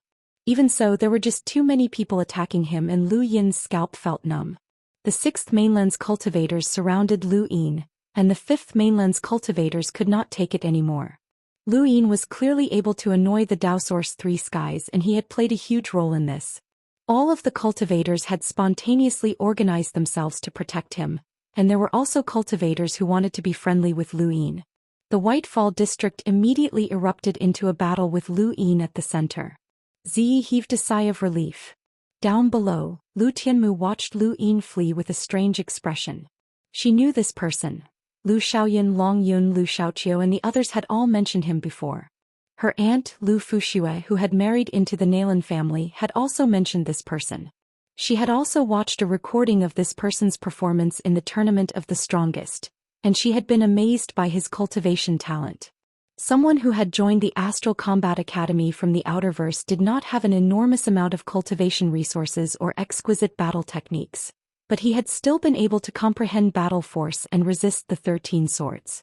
Back then she had known that this person would one day shock the universe, but she had never imagined that he would become an unequaled Lemeter so quickly. Now he was even able to participate in such a battle. This was a genius, and although she had never interacted with him before, she had always been paying attention to him. In the past few years that the Innerverse and Outerverse had been separated, the Innerverse had been embroiled in war and there had been constant battles. Everyone had been improving and everyone had thought that this person would remain dormant. However, not only had he not remained dormant, but he had also become even more active. He had already left Lu Xiaoqiu and the others in the dust. Lu Yin was now like a rope that was tied to all the cultivators in the White Rock district. All of the cultivators from the Sixth Mainland wanted to capture him alive, and the cultivators from the Fifth Mainland could not just stand by and watch. As a result, the battlefield was becoming more and more chaotic. Ziyi did not expect that these people would be able to capture Lu Yin alive, as numbers could not make up for the difference in strength at their level. She only wanted to prevent Lu Yin from controlling the stench so that she could fight Lu Tianmu. There were too few people from the Fifth Mainland who could face the Daoist Three Skies head-on, and such people had to be exterminated if they encountered them. Ziyi raised her hand, and a sword formed from Genesis Qi appeared in her hand. She leapt forward and slashed at Lu Tianmu. Lu Tianmu had a strange look in his eyes. It was common knowledge in the Innerverse and Outerverse that one should not casually use their sword when facing someone from the sword sect. However, this common knowledge was obviously useless against the Daoist Three Skies.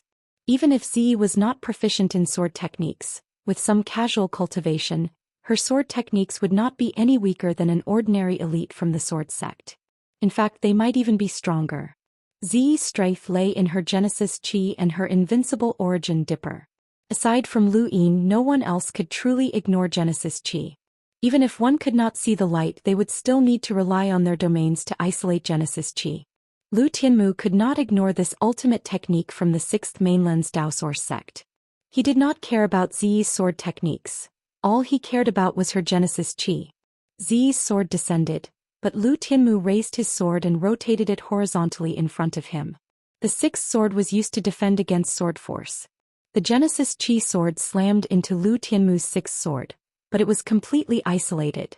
Ziyi was astonished as Lu Tianmu had actually used a killing sword technique to block her attack. The 13 swords included both offense and defense. The sixth sword was a defensive sword that defended against sword force. Following the sixth sword was Lu Tianmu's close-range attack. Man and sword as one, sword and domain as one, man and domain as one. This was the fifth sword. Back when Lu Xiaoqiu was fighting on Mount E, he had just comprehended the fifth sword. Using it would not only hurt the enemy but also hurt himself. Lu Tianmu had already comprehended this sword. In the distance, Although Lu Yin was surrounded by countless Sixth Mainland cultivators, he was still paying attention to the battle between Ziyi and Lu Tianmu. He saw Lu Tianmu's defensive sword force, the fifth sword, and the other sword techniques that followed. They were completely different from Lu Xiaoqiu's, as if they were two completely different sword techniques.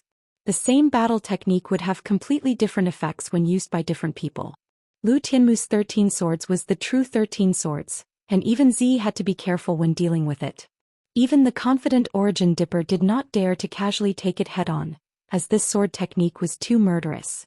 Although this was only a battle between two people, the battle between Lu Tianmu and Ziyi had a greater impact than the battle on the general appointment stage. On the general appointment stage, Bukong looked at Lu Tianmu with a burning gaze. This sword technique was truly unrivaled in the Fifth Mainland, and the sword sect's reputation was well-deserved. He also wanted to experience the 13 swords. Ziyi's shock grew greater and greater. Although Origin Dipper could still withstand the attacks and was still unrivaled, if Lu Tianmu had been on the same level as her and had suppressed her power level, then Origin Dipper might not have been able to withstand the attacks of the 13 swords. Killing intent filled Ziyi's eyes. She had to deal with this woman, or else she would definitely become a great enemy of the Sixth Mainland in the future. Ziyi had not only learned how to generate Genesis energy, but she had also been able to become one of the Dao Source Three Skies, not just because she had reached the Enlighter realm. She was invincible in the same realm as herself. Just as she was about to do something, the stench suddenly appeared in front of her, causing her to be stunned. Lu Tianmu had stabbed out. It was only the first sword, but any sword technique in Lu Tianmu's hands would be incomparably powerful. Her first sword was enough to crush Lu Xiaoqiu's strongest sword technique in the same realm. The first sword stabbed into Origin Dipper, but it did not break through and Ziyi was forced back. Ziyi was furious and she looked into the distance and just so happened to meet Lu Yin's gaze. Lu Yin gave her a provocative look, but countless attacks were coming at him from above, so he quickly fled. Even Lu Tianmu could fight Ziyi without being exposed. It seemed like the two of them were fighting the Dao Source Three Skies head-on. But if one thought about it carefully, even if the two of them teamed up to fight Ziyi, the result would still be the same. They would not be able to break through Origin Dipper. Everything was fake. He was worried about Ziyi's hidden techniques. Although he had confidence in Lu Tianmu, this battle was too important and he could not be careless. Ziyi wanted to fight Lu Tianmu, but Lu Yin had used the stench to disrupt her plans. Not only was Ziyi furious, but Lu Tianmu was also displeased. He glanced at Lu Yin. "Don't interfere." Lu Yin pursed his lips. If the other party did not appreciate his help, then so be it. He would not interfere. Lu Yin waved his hand and the stench vanished. When it reappeared, it was right in front of Bukong. Bukong was a man, and no matter how disgusting the stench was, he could endure it and just ignore it. However, Lu Yin did not simply throw the stench into Bukong's arms like he had with Ziyi. He directly smashed the stench into Bukong's face. Bukong was disgusted as not everything could block his secret technique. Not only did the stench not affect his secret technique, but it also emitted such a strong stench that even the most determined person would be affected. On the other side, Tai Yishan was bewildered. He had never fought an enemy like this before and he was suspected of being despicable. However, this was all he could do against Bukong, as he was not a match for him in a one-on-one fight. If the Sixth Mainland's cultivators were asked who they hated the most, it would definitely be Lu Yin. He had disgusted the Dao Source Three Skies and even the entire battlefield. Lu Yin himself had to endure the stench. He had sacrificed a lot, but he was still being hunted down. This farce of a battle continued for more than a day. In the distance, the color of the sea gradually faded, and the general appointment platform gradually left the Whitefall region. Lu Yin looked into the distance, where he could see the end of the symbol progenitor's celestial phenomenon. His expression turned ugly, as if the Sixth Mainland was allowed to break through the symbol progenitor's celestial phenomenon. The consequences would be disastrous.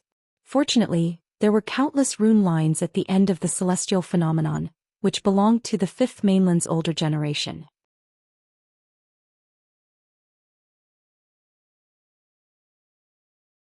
Chapter 991.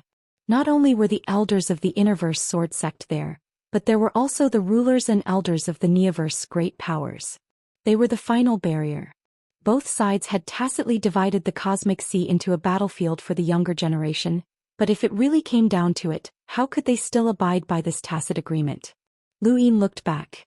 He did not know where the older powerhouses of the Sixth Mainland were hiding, but they were actually able to completely conceal their rune lines. This reminded him of Aegis Aura Concealment Stone. Although there were few similar items, they still existed. As they approached the edge of the Whitefall district, Bukong and the rest of the Sixth Mainland's cultivators suddenly adjusted their expressions, and they all retreated. Bukong in particular pointed out, and this command made Tai Yishan feel an extreme sense of danger. Qiu Shi and the others were astonished as Bukong had suddenly changed. Source boxes were tossed out one after another, and as he continued to unlock them, their murderous aura pervaded the air. Lu Yin was shocked. Be careful of the source box array. Amidst the millions of cultivators fighting, Maiden Exin looked up with a serious expression. Source box arrays were something that only boundless advanced lockbreakers could grasp. Bukong was one of the Dao Source 3 skies and he was already very powerful, but he had also comprehended a source box array. The moment Bukong used his source box array, Lu Yin's fear of him increased exponentially. This person had already reached such a level at such a young age, and once he grasped the source box array, his future would be immeasurable. Zi also looked over in shock, as she did not know that Bukong had grasped a source box array. No matter how confident she was in herself, she did not think that she could defeat a powerhouse who had grasped a source box array. Source box arrays could not compare to secret techniques, but as long as they were set up properly, their destructive power would be limitless. Bukong used his source box array in a futile attempt to trap Qiu Shi, Xingkai and the others, but someone else also made a move, Qiu Shi.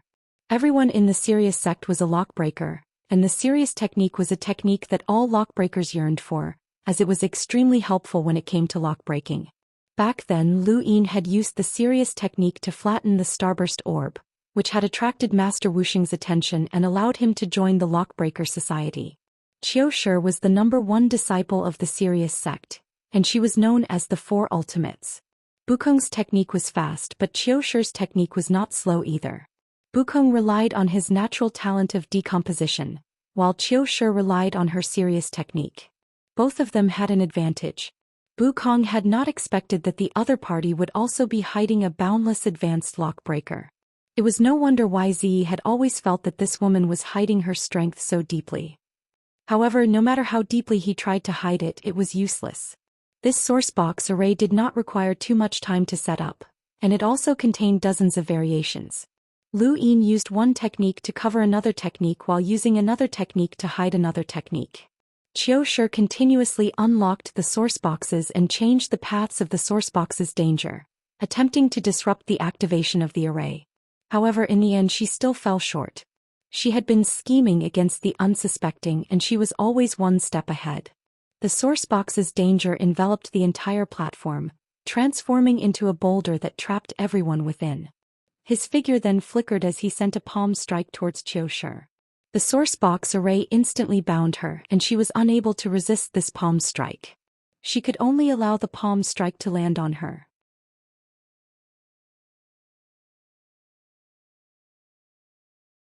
Today it had blocked a secret technique and saved 5 people. It could be said that if it had not been for the white smoke, Bukong's palm strike would have sent the 5 of them back to their childhood state, and they would have been in real danger. Bukong had schemed for a long time and had been entangled with Tai Yishan and the others. He had been waiting for this moment, the moment when he could have instantly killed 5 absolute experts, but it had been ruined by Gu Shao. Gu Shao, naturally could not have calculated the location of Bukong's attack, and he looked at Starsibyl in the distance. She had been the one to tell him the location and Bukong's attack had been clearly seen by her. Bukong had spent a long time scheming against everyone, but his plans had been instantly destroyed by Starsibyl. This was the Starsibyl sex method and this was divination. Bukong stood on the platform and looked down in disbelief. How could this be? How could the secret technique have been blocked? No matter how hard he tried, he could not figure it out. Only Zi seemed to have thought of something and retreated 1,000 meters before looking around. She had almost forgotten about Starsibyl, but at the most critical moment, that woman had played the greatest role. Her divination was formless yet fatal. There were too many strange inheritances in the 5th mainland, as it was an amalgamation of the 5 mainlands. Wukong once again recalled what someone had said to him before he had participated in this battle. Below, Xingkai and the others had withstood Wukong's palm strike, and they looked up at the platform with ugly expressions. Even though they had not been heavily injured, Wukong's terrifying strength had been fully displayed. With the addition of the unfathomable Ziyi and the 4 Realmlings, they had no chance of victory. Lu Yin put away the stench as there was no need for it anymore. The older generation powerhouses had arrived and countless rune lines were approaching. The 2 old fellows at the very front had merely glanced at him, and it had caused his scalp to go numb. They were definitely terrifying old freaks with power levels in the millions. The 5th mainland's older generation powerhouses had joined the battle, and the hidden old freaks from the 6th mainland had also appeared.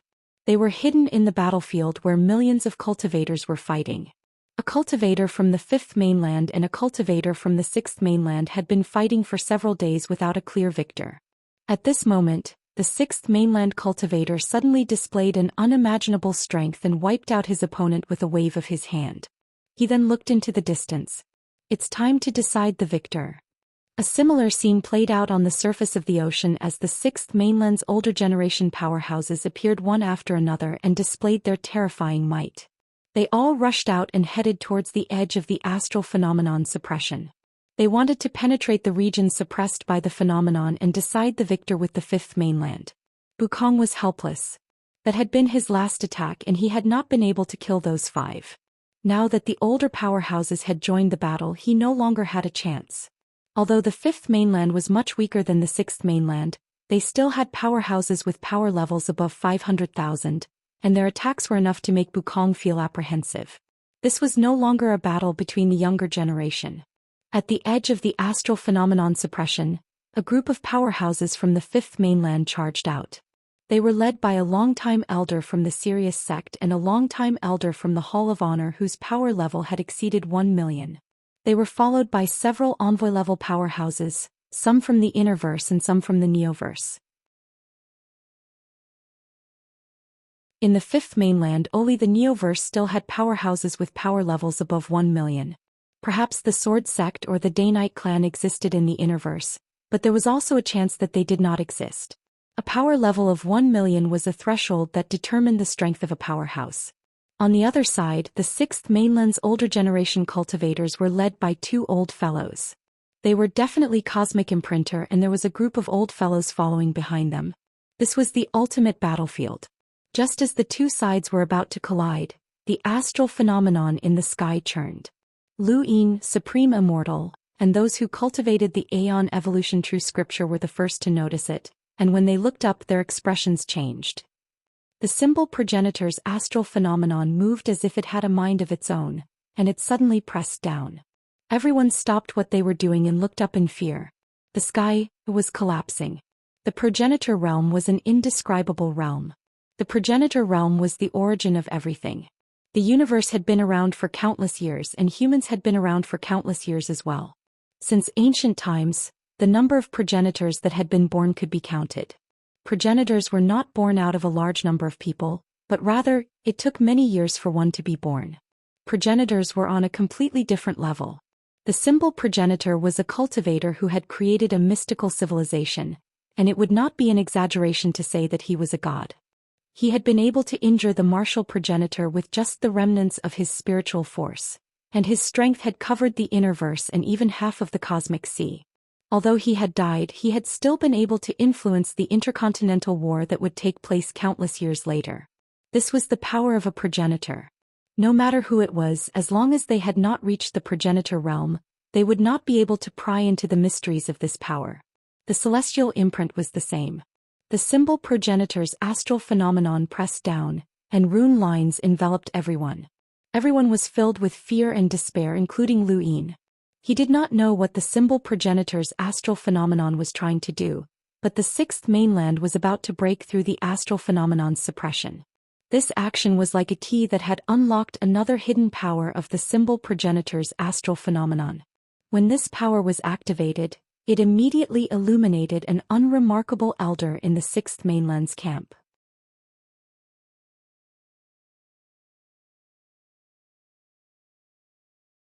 Chapter 992. Everything in the world was enveloped by the symbol progenitor's celestial phenomenon, and the entire area fell into darkness. The only source of light was an elder among the Sixth Mainland's cultivators. He suddenly looked up with a ferocious expression as a giant hammer appeared in his hand. "You want to kill me? So what if you're a progenitor? I'll step into the progenitor realm one day, and I'll lead the smithing branch to slaughter the Fifth Mainland. The Fifth Mainland will forever." The elder's body suddenly cracked open. The elder roared and an indescribably boundless power swept out, shaking the entire Whitestone district. The entire cosmic sea trembled, and then it spread to the innerverse in an attempt to overturn the heavens. This power was rarely seen, and even Lu Yin had seen Master Yuan and the others use their full strength in the outerverse, but they had not been able to reach this terrifying level. This elder was not a cosmic imprinter, as he was on a completely different level. He should be one of the few celestial imprinters in the Sixth Mainland, and he was second only to the three progenitors. He held a hammer, and he should be the weaponsmithing ancestor, one of the Sixth Mainland's Daoist sect's four sovereigns. The weaponsmithing ancestor was a celestial imprinter, and his might was unparalleled. The Sixth Mainland was divided into 9 regions, but the celestial imprinter was similar to the three progenitors in that they were not restricted by regions, and they were existences that surpassed all living beings. Lu Yin had participated in 2 innerverse wars and 3 border wars in the outerverse, and this was the first time he had witnessed the terror of a celestial imprinter. It was not a power that he could even comprehend, and even a single glance could cause his mind to collapse. This powerhouse, who could be considered the foundation of the entire universe, had his rune lines gradually erased by the celestial phenomenon. The others could not see it, and they could only see the weaponsmithing ancestor's body cracking open. Only people like Lu Yin and Tai Yishan, who cultivated the Aeon Evolution True Scripture, could see the weaponsmithing ancestor's rune lines dissipating. He was being forcefully erased. It was not surprising that the weaponsmithing ancestor had participated in this battle, as no matter how weak the Fifth Mainland was, there would definitely be terrifying powerhouses like the celestial imprinters, and the weaponsmithing ancestor existed to deal with such powerhouses. After the weaponsmithing ancestor was erased, another beam of light illuminated a middle-aged man within the Sixth Mainland's camp. The man was shocked and he hurriedly rushed towards the south. He wanted to escape the celestial phenomenon's suppression. He was also a celestial imprinter. Everyone from the Fifth Mainland felt a chill run down their spines. They hadn't expected the Sixth Mainland to have a heavenly imprint hidden within. This person should be the true battle prowess that the Sixth Mainland relied on to break through the suppression of the celestial phenomenon.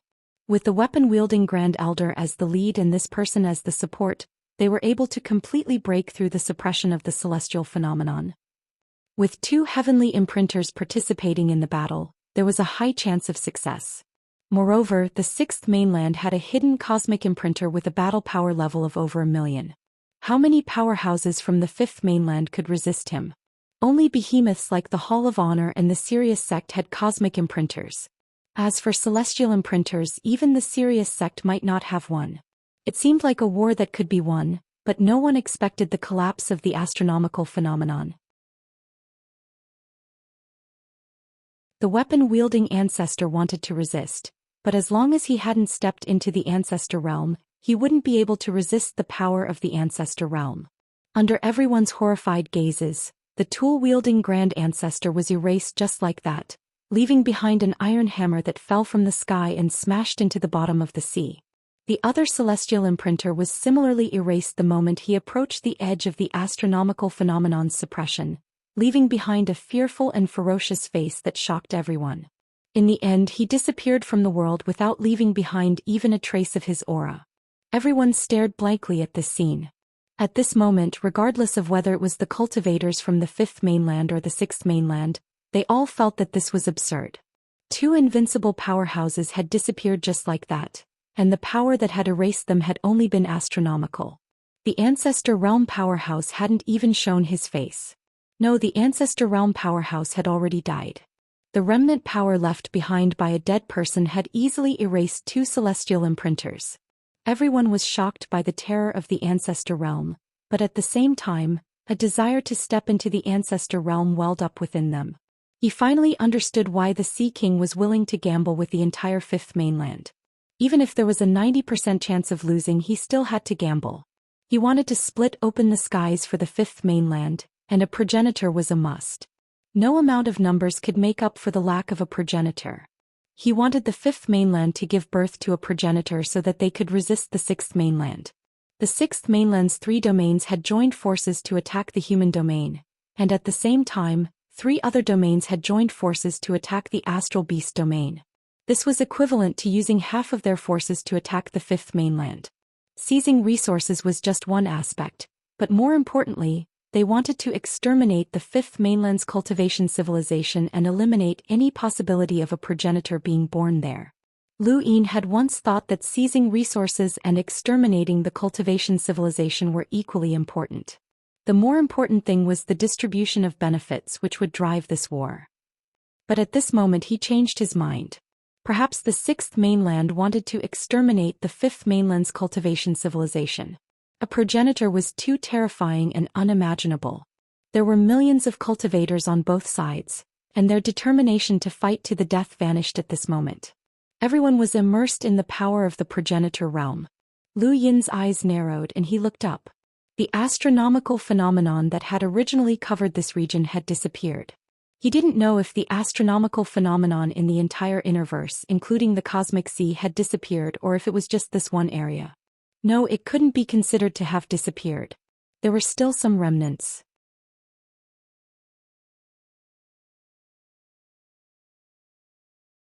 The astronomical phenomenon had completely crushed everyone's will to fight. The sixth mainland was no longer considering how to attack the Neoverse, but rather how to protect themselves. What would they do if the astronomical phenomenon descended again? On the general appointment platform, Bu Kong and the others were trembling all over. They were the absolute top experts of the younger generation, but they were still only part of the younger generation. Even if they had come into contact with progenitors before, the power of the astronomical phenomenon that had just been erased still terrified them. The little arrow Saint Jianru and the others had never come into contact with a progenitor before, but at this moment they were deeply affected. They finally understood what it meant to be an ant. The fifth mainland that they had thought to be easy to bully was actually an unimaginable powerhouse. Even if the fifth mainland was dead, its power was still boundlessly terrifying. Zi panted heavily and her life origin energy completely retracted. She was like a quail that had been stepped on, shrinking back and not daring to show her face. What astral nova? It was as weak as a piece of paper in the face of the astronomical phenomenon suppression. The few world imprinters from the sixth mainland who had not been erased by the astronomical phenomenon felt their scalps go numb as they stared fixedly at the sky. They did not know if they would be able to enter the range of the astronomical phenomenon suppression, nor did they know how to pass through it. However, they did not have to think about it for long. In the south, where the Neoverse was located, a vast amount of rune lines descended. Everyone felt an astonishing power and they all looked over. Lu Yin looked towards the south and his pupils shrank. What's that? A blood-red bell? Lu Yin's impression of the blood-red bell was too deep. It was a power vessel that was second only to a progenitor's treasure that he had stolen. It had come from the Hall of Honor's Interstellar Arbitration's head inquisitor, and it was the head inquisitor's personal command that contained the inquisitor's power. A single blood-red bell had allowed Master Yuan to block the D-Ancestor and change the outcome of the border war in the Endless Weaves. It had allowed the Outerverse to protect itself from the Bloodburn Realm's invasion. At this moment, everyone was still panicking about whether or not the astronomical phenomenon would continue to erase anything. The blood-red bell reappeared and the one holding it was a black shadow.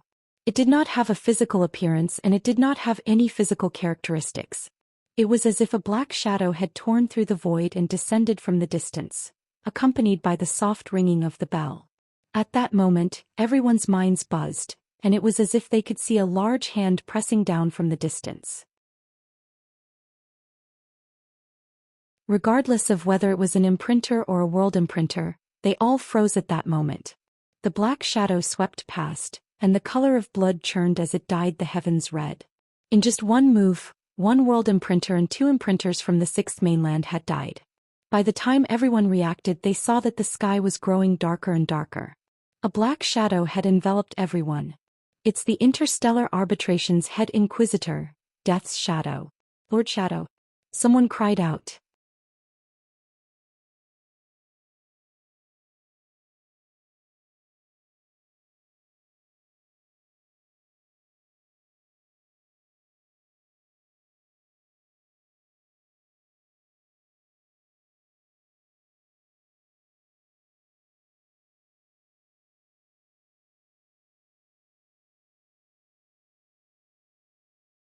The name of the general appointment platform had spread throughout the Sixth Mainland, so they would be able to take this back with them.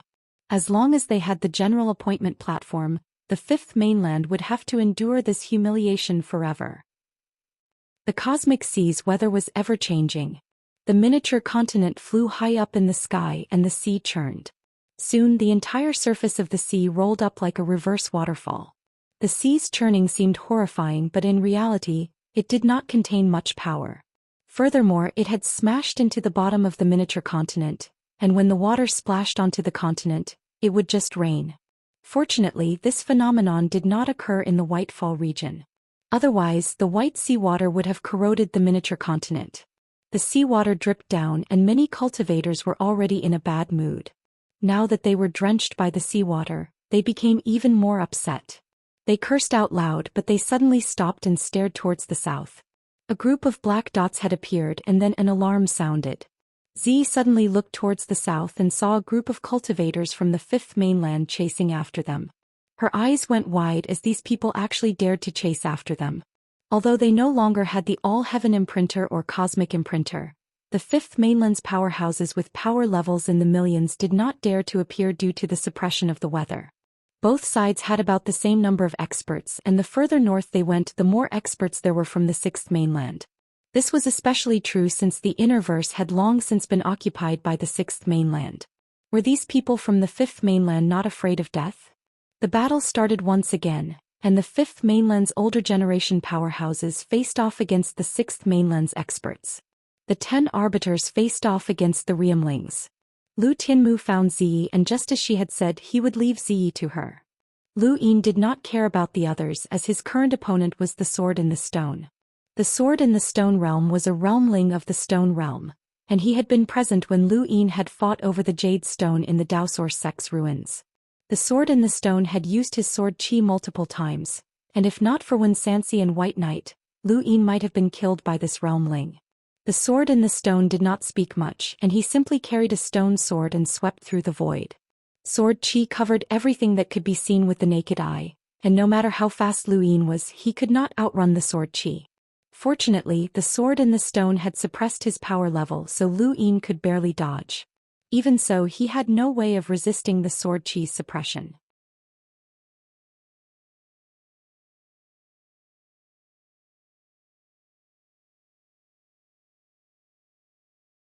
The Mountain Breeze Rat's Monkey Charlot 99 Game of Life. Thanks for the Peggy Brothers tip. Updated at 3 p.m. Thanks for your support.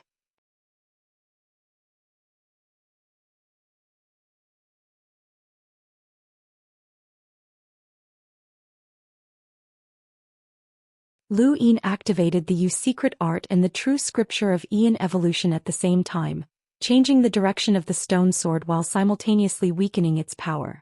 In the end, the attack still managed to land on the right side of Lu Yin's body, causing him to crash into the ground.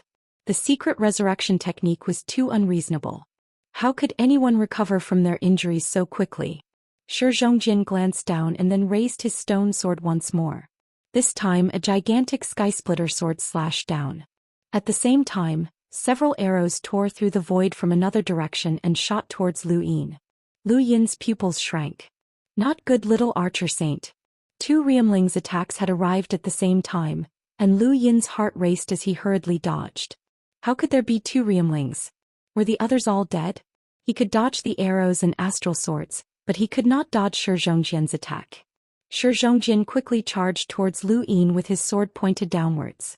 It was at this moment that the void tore apart as Xen Nu appeared and slammed her palm towards Shi Zhongjian. Shi Zhongjian was shocked, and he hurriedly shifted his stone sword to block. There was a thump as his body was sent flying backwards. Shi Zhongjian was stunned as he looked at Xen Nu, who had a calm expression on her face. "What are you doing?" Xen Nu raised her brows. I want to challenge you for the position of Realm Ling. Shi Zhongjian was stunned. Lu Yin was stunned as well. Even the little archer saint who was rapidly approaching from the distance was stunned when he heard this. She wanted to challenge him for the position of Realm Ling? Shi Zhongjian's eyes narrowed. You want to save this person? Lu Yin looked at Xianxia. She had already saved him once when he had been attacked by Ziyi and the little archer saint. If she saved him again in public, the consequences would be severe and it would be tantamount to betrayal. What was she trying to do? Xianxia replied, whoever is the Realm Ling can capture him alive. I want to offer him to Zhitian so that I can have a chance to meet the blood ancestor. Shi Zhongjian's eyes flashed. Although this reason was far-fetched, it still made sense. Not too far away, the little archer saint spoke up. You blocked Ziyi for this person, so he must be related to you somehow.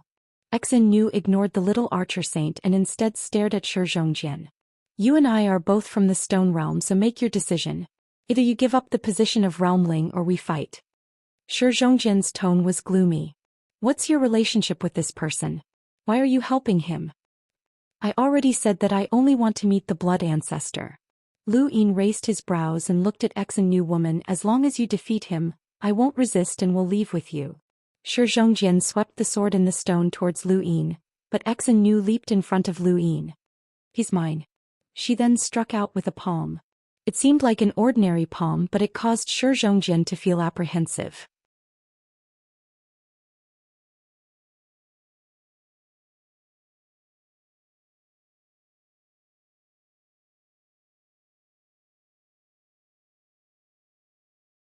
Chapter 996. Looking up, they were surrounded by the starry sky. The miniature continent was heading west, and even if it encountered a planet along the way, it would not stop and would just directly ram through it. It was much larger than a planet and its defenses were reinforced. It was not something a planet could shake. On the miniature continent, Lu Yin dodged yet another arrow. In the distance, the junior arrow saint's expression turned ugly. He had chased after Lu Yin for more than 10 days, but he still hadn't been able to catch up. You dare to fight the sword in the stone, but you don't dare to fight me? The junior arrow saint asked. He rarely spoke during battles, but Lu Yin had forced him to.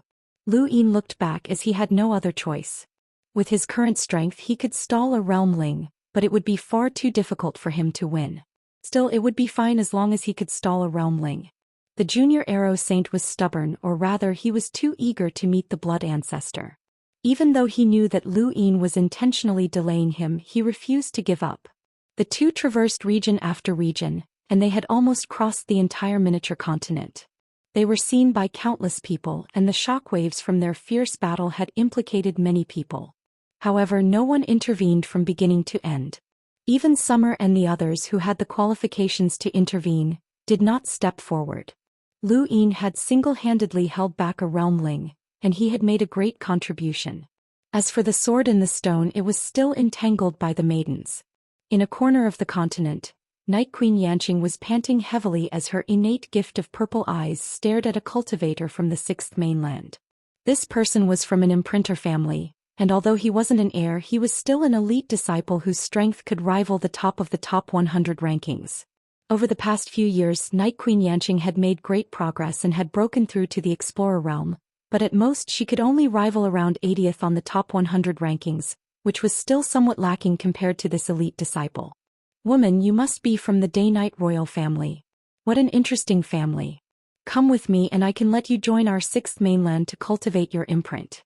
It's better than slowly cultivating in the 5th mainland. The man who was fighting with Night Queen Yanqing looked at her with a burning gaze.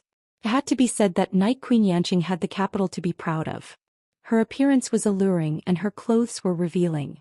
Coupled with her cold expression and exquisite purple eyes, she was extremely attractive to men. Furthermore, she was from the Day-Night royal family, and she was a woman that every man dreamed of having. Night Queen Yanqing's eyes flashed and her opponent's body began to petrify. This was Night Queen Yanqing's innate gift. Her purple eyes could petrify all living things. However, the man on the other side laughed loudly. An imprint appeared on his back and strange blood-red stripes appeared on his body, forcefully stopping the petrification. It's useless. Your innate gift is useless against my bloodline. Your 5th mainland is too weak. If it weren't for the fact that a progenitor had appeared and changed the weather, the entire fifth mainland would have been reduced to a farm for my sixth mainland. You'd all be our slaves. However, this weather won't last for long. It'll eventually dissipate and you'll all become slaves again, the man said arrogantly. Night Queen Yanqing retorted, "You talk too much."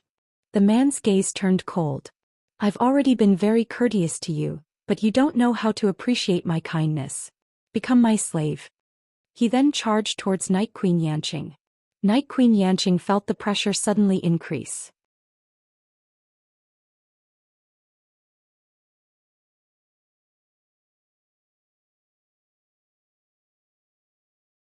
Lu Yin moved his arm and heaved a sigh of relief. The sword in the stone's power had been unlocked by the monkey, which had allowed him to relax a lot. Another arrow descended. Lu Yin was starting to admire the little arrow saint, as he had not given up even after chasing him for more than 10 days. They were about to reach the Astral River tributary, and once they crossed it they would reach Chaos Flow Zone. With the speed of the miniature continent, it would not take long for them to reach Mara River. Although the Astral River tributaries in the Innerverse were not as vast as the Astral River tributaries, each tributary had an Astral River arc that traveled back and forth at a fixed location to transport people from the two flow zones. The Innerverse and Outerverse had undergone great changes, and the Astral River arc had been pushed out of the tributaries. At this moment, the Astral River tributary in the Innerverse did not have an Astral River arc to transport it. The tributary's energy surged like the Astral River tributaries, but a huge gap had been torn open. This was the Innerverse and there was no lack of experts. The miniature continent followed the gap that had been torn open and charged towards Chaos Flow Zone. The Astral River tributary was not very wide and Lu Yin looked up as he fled. He saw the boundless tributary's energy above his head, as well as the occasional giant fish that swam past. The miniature continent quickly passed through the tributary and reached Chaos Flow Zone. The main power that occupied Chaos Flow Zone was the blacksmithing family, but they had all retreated to the sixth mainland after the death of their ancestor. The cultivators from the fifth mainland were still hiding and fighting guerrilla warfare, so the miniature continent's appearance did not cause much of a stir. The miniature continent was getting closer and closer to Mara River. Once it flowed up the river, it would enter the sixth mainland and leave the region where the astronomical phenomenon had been suppressed. At that time, no one would be able to snatch back the general appointing platform. The battle around the general appointing platform was becoming more and more intense. Lu Yin wanted to shake off the little arrow saint and participate in the battle for the general appointing platform. He knew that his chances of obtaining it were not high, but he still wanted to try. If he could obtain the qualifications to enter the Star Tower trial alone, then he would not have to compete with others, and his chances of becoming one of the 5 astral children would be much higher. Thank you. The Mountain Breeze Rat's Monkey Charlot 99 Game of Life Brother Peggy's tip. I'll give it to you with an extra chapter. Windborn will do his best to update in the future. Thank you for your support.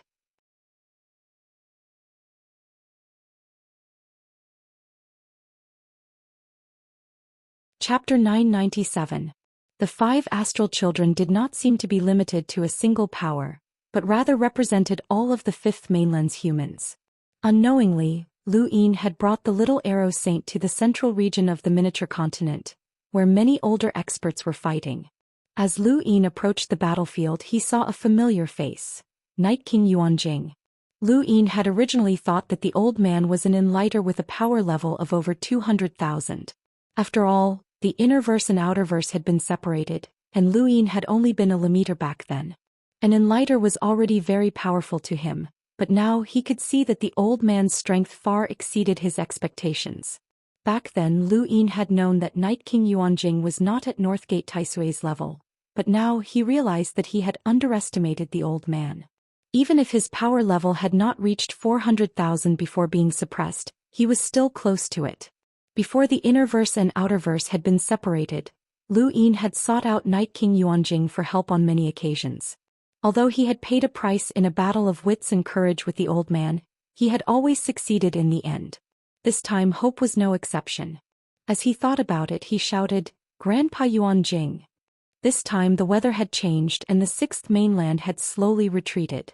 Lu Yin had known that the war was about to end, But he had not expected another miniature continent to appear.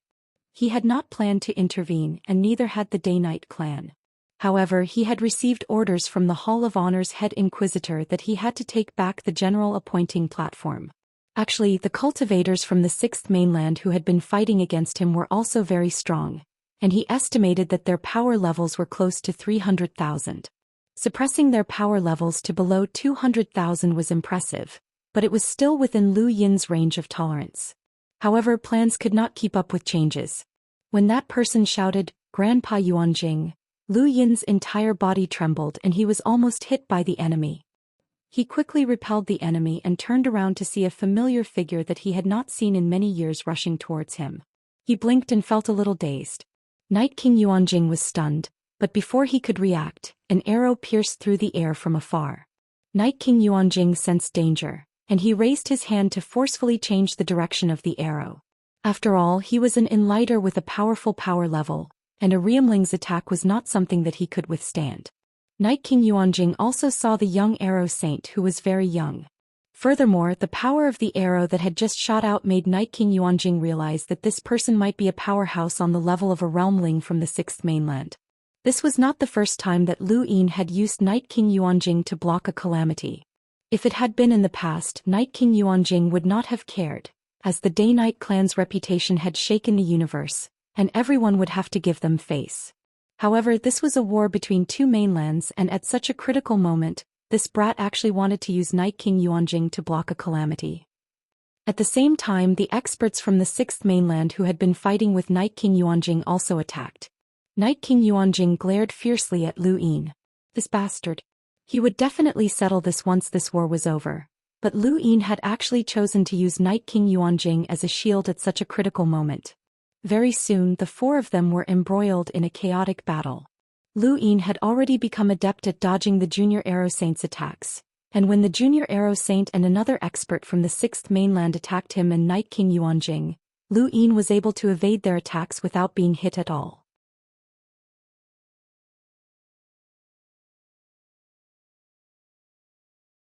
Lu Yin found a place to rest. The miniature continent was very large, and although it was spread throughout the battlefield, there were still many places that had not been affected.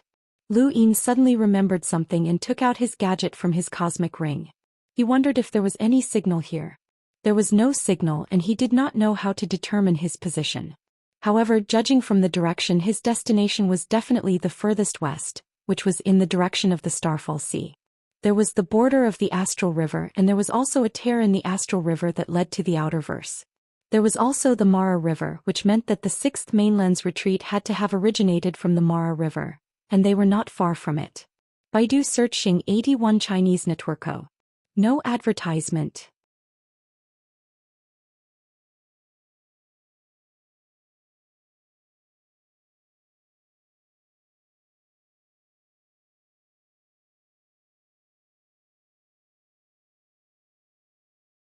Night King Zhenwu gathered star energy at his fingertip and pointed out. Night King Finger. The Night King Finger caused the void to explode as a terrifying spiritual force swept out in all directions. Bukong was as immovable as a mountain, and he was using a spiritual force attack against someone from the 6th mainland.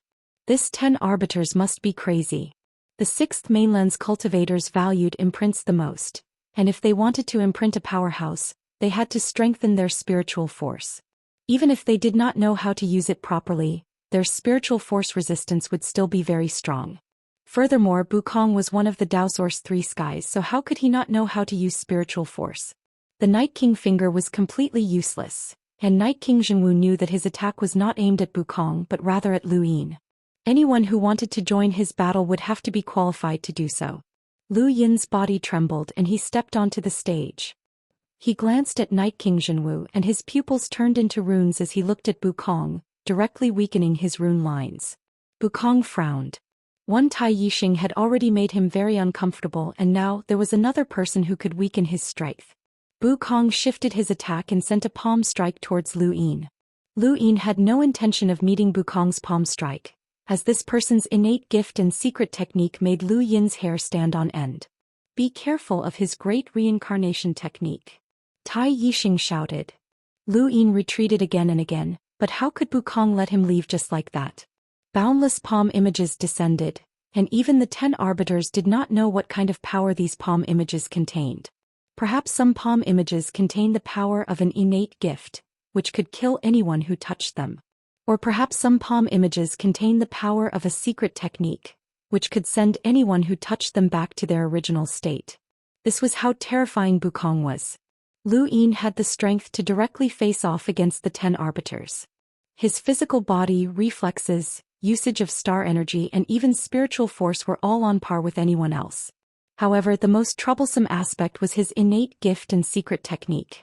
Night King Zhenwu had originally planned to attack Bukong, but he suddenly paused and allowed Bukong to attack Lu Yin.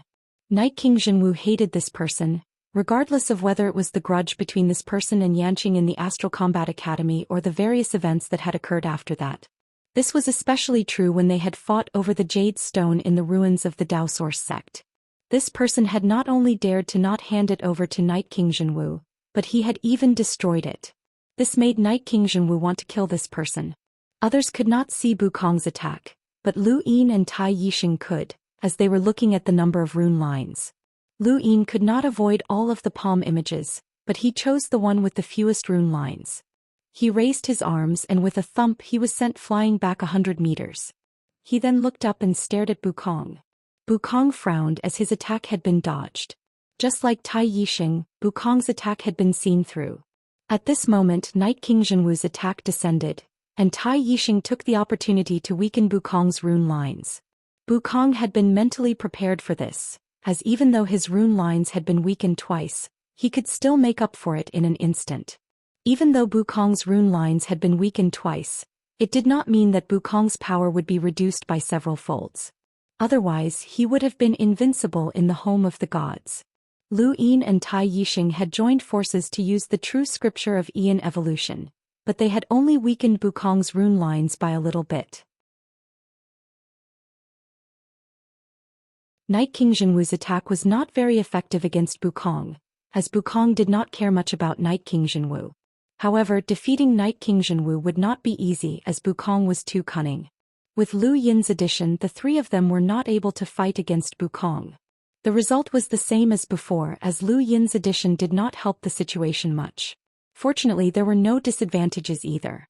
At the very least, Tai Yixing and Night King Zhenwu did not have to divert their attention to take care of Bukong, and Bukong could help them share some of the pressure.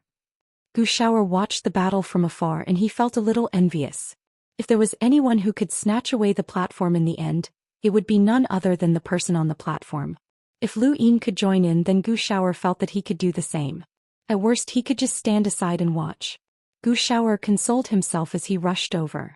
There were a few others who had the same thoughts as him, and they were all elite disciples from the Fifth Mainland. Among them were the top of the top 100 rankings as well as some of the Neoverse experts who were second only to Tai Yixing and the others. A total of 5 cultivators rushed onto the platform, including Gu Shaoer.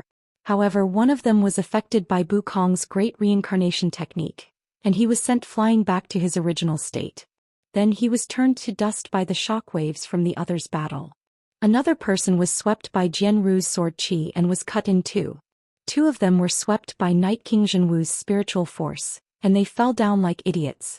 No one knew if they were dead or alive. In the end, only Gu Shaoer was left to successfully rush onto the platform. He was greeted by the shockwaves from the battle between Bukong and the others. The terrifying destructive power was accompanied by spiritual force, and he was given a fright. He hurriedly fled, but fortunately the white smoke had blocked the shockwaves from the attacks. Otherwise he would have ended up like the other 4. Bukong and the others did not care about them at all, as they were just a bunch of trash. Lu Yin was speechless. These fellows must have come here to be a joke. Without the strength of a titled king, it was impossible for them to join this battle.